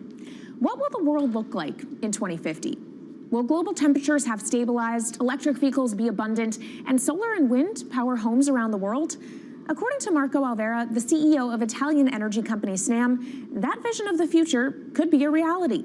And he says that hydrogen will pave its way. As he tells it in his new book, The Hydrogen Revolution, Alvera's moment of reckoning came in November 2018 when he tasked the Snam Scenarios team with studying how Europe could reduce its CO2 emissions to zero by 2050. Looking through the results of the study, Alvera said he was struck by how much hydrogen was in Europe's energy mix by that year. Beyond the abundance of hydrogen, the Snam model also predicted that it would be the cheapest form of decarbonized energy for many sectors, and that it could be cheaper than today's prices for oil, coal, and nuclear power. Our Maria Tadeo spoke with Alvera at COP26. It's happening all very fast. We see the cost of hydrogen coming down a lot. Hydrogen will play a big role in the energy mix. I don't know if it's going to be 15 or 25% of a fully decarbonized energy system, but it's going to be big. Costs are coming down, and people are waking up to the fact that it's the only way to decarbonize certain sectors, so-called hard-to-abate sectors. And you say it's the only way and the costs are coming down. Where do you see prices moving? Because a lot of the reticence at times has to do with the pricing, that some argue, well, it's still not the cheapest option on the market. So when I was first working in hydrogen in 2004, it was costing $1,000 per megawatt hour. 2010, $600. Today, $100, and we see it going down to $50 in 5 years' time, and to going down to $25 per megawatt hour in the next 10 years or so, which is a quarter of where it is today. That's really because renewable energy, and we're talking green hydrogen here, renewable energy costs are falling, but the cost of making the electrolyzer, which is the kit that you use to convert solar or wind energy and water into hydrogen, the cost of this kit is falling a lot because it doesn't really exist on an industrial scale. So as we build up capacity, we industrialize it, we standardize it, and we squeeze costs out. That's really the cost trajectory. And for that, of course, you need demand, however, for governments and also institutions to kind of buy into this idea that it is the future and we want to invest and create infrastructure. What are they telling you? When you speak to governments, when you speak to officials, are they keen on this? They're very keen. So the Department of Energy shares our view in the States of getting to below $1 a kilo, which is $25 a megawatt hour. The European Union has a hydrogen strategy, which is very clear, and several member states have the same. Chile wants to export a lot of hydrogen. China's big on hydrogen. Australia is very big on hydrogen. Japan is blending already hydrogen. So I would say the world is now really focused on this because it's the only way to store energy for a long period of time economically is to convert it into either a liquid or a gas. And of course, you talk about the price, but the other big component is the volume. You know, how big can you go? Where do you see that on a time scale? So wherever it's sunny or windy, you can produce very cheap hydrogen eventually. And so compared to oil and gas, which are concentrated in few parts of the world, it's going to be very democratic from that point of view. So every sunny place, every desert, every ocean wind can be turned into hydrogen that we can put on ships, in pipes, and really start trading it around the world. So it's going to happen a lot faster than a lot of people think. So, and when you say a lot faster, what is that in time? As I said, $50, which is essentially oil parity within 5 years. And then, depending on how quickly we ramp it up after that, we could get to $25, which is coal parity before the end of the decade. And in big scale. In big scale, because once you get to coal parity, that's the only way we're going to get China and India to stop burning new coal. We have businesses in China and in India, and I see a lot of hydrogen development, a lot of renewable development in both countries. The India announcement was incredibly strong on 2030. Some people were upset about the 2017 net zero deadline, but when it comes to 30, he announced a big, big commitment to get to 50% renewables. Were you surprised by it? I was surprised that they would make it so explicit, and even the net zero is a big thing for them. And so I think it will happen faster than 2070 because of the falling cost of renewable and hydrogen. India's burning 80 gigawatt of oil, of diesel, to keep the lights on. So there's an immediate opportunity there, and we're very interested in working in that country. And with regards to China, perhaps the fact that we haven't really seen them active, I guess the diplomats are working on this, but we haven't really seen the leadership. It's going to be technology, it's going to be industry. I think China has committed to a net zero, which is very important. At the G20, China was clearly behind the 1.5 degrees. So I think a lot has been achieved between the G20 and COP, and I think what's really important is to see in the coming years how quick. It's in our hands to make part of this happen in 5 years, or it could otherwise happen in 15, 20 years. It's about building the project. The capital is there. We saw how many trillions of dollars are already committed. What's missing is really the projects, and that's where companies like us step in. Marco Alvera, CEO of SNAM there, speaking with our Maria Tadeo. Let's turn now to the aviation industry. It's a big contributor to global greenhouse gas emissions, and it's under pressure to change that. In October, the International Air Transport Association, a trade body representing airlines, approved a target of achieving net zero emissions by 2050. To achieve that, many airlines in the US and Europe are looking to buy sustainable aviation fuel made from renewable sources like used vegetable oil. Initiatives like these are pushing plane makers to come up with some radical new aircraft that will eventually cater to our growing appetite for travel without hurting the environment. We took a look at how Airbus, the world's #2 aircraft manufacturer, is stepping up to the challenge. How long until we can fly emission-free? Airbus says it's more confident by the day it can be done by its 2035 target. Airbus's CEO spoke about its ambitions for hydrogen-powered planes at the company's summit in France. The physics works. Hydrogen technologies are not new. They are used in other sectors. We use them in space on our rockets, and we don't need the laws of physics to change to be able to use hydrogen on our planes. So every day we become more confident, but we think we need to have a plane, we need to have the right fuels, the hydrogen available in the right quantity at the right place at the right time, and we need the regulations to be ready. So we really need the work and the collaboration of many people around the globe to make it happen on time. But it could be a long wait until green passenger jets go mainstream. Larger aircraft with more than 150 seats are not expected to feature globally until about 2050. That means manufacturers and airlines today are under growing pressure to ramp up short-term innovations to cut their carbon. In the long term, meeting the ambitious plans for so-called green hydrogen means building a giant industry almost from scratch. To make that happen, British airline EasyJet is among those saying governments need to get involved and fast. Aviation's emissions over the last 3 decades leading up to the pandemic grew by about 80% to over 1 gigaton, and that's projected to double by 2050. According to Bloomberg NEF, about half of the airlines with the largest global market share have set net zero targets by that same date, nearly 3 decades away. Coming up, from blue sky projects to the bottom line. We'll speak with our Bloomberg NEF expert Meredith Annex and dig into their models about how hydrogen fits into the future energy mix. This is Bloomberg Green.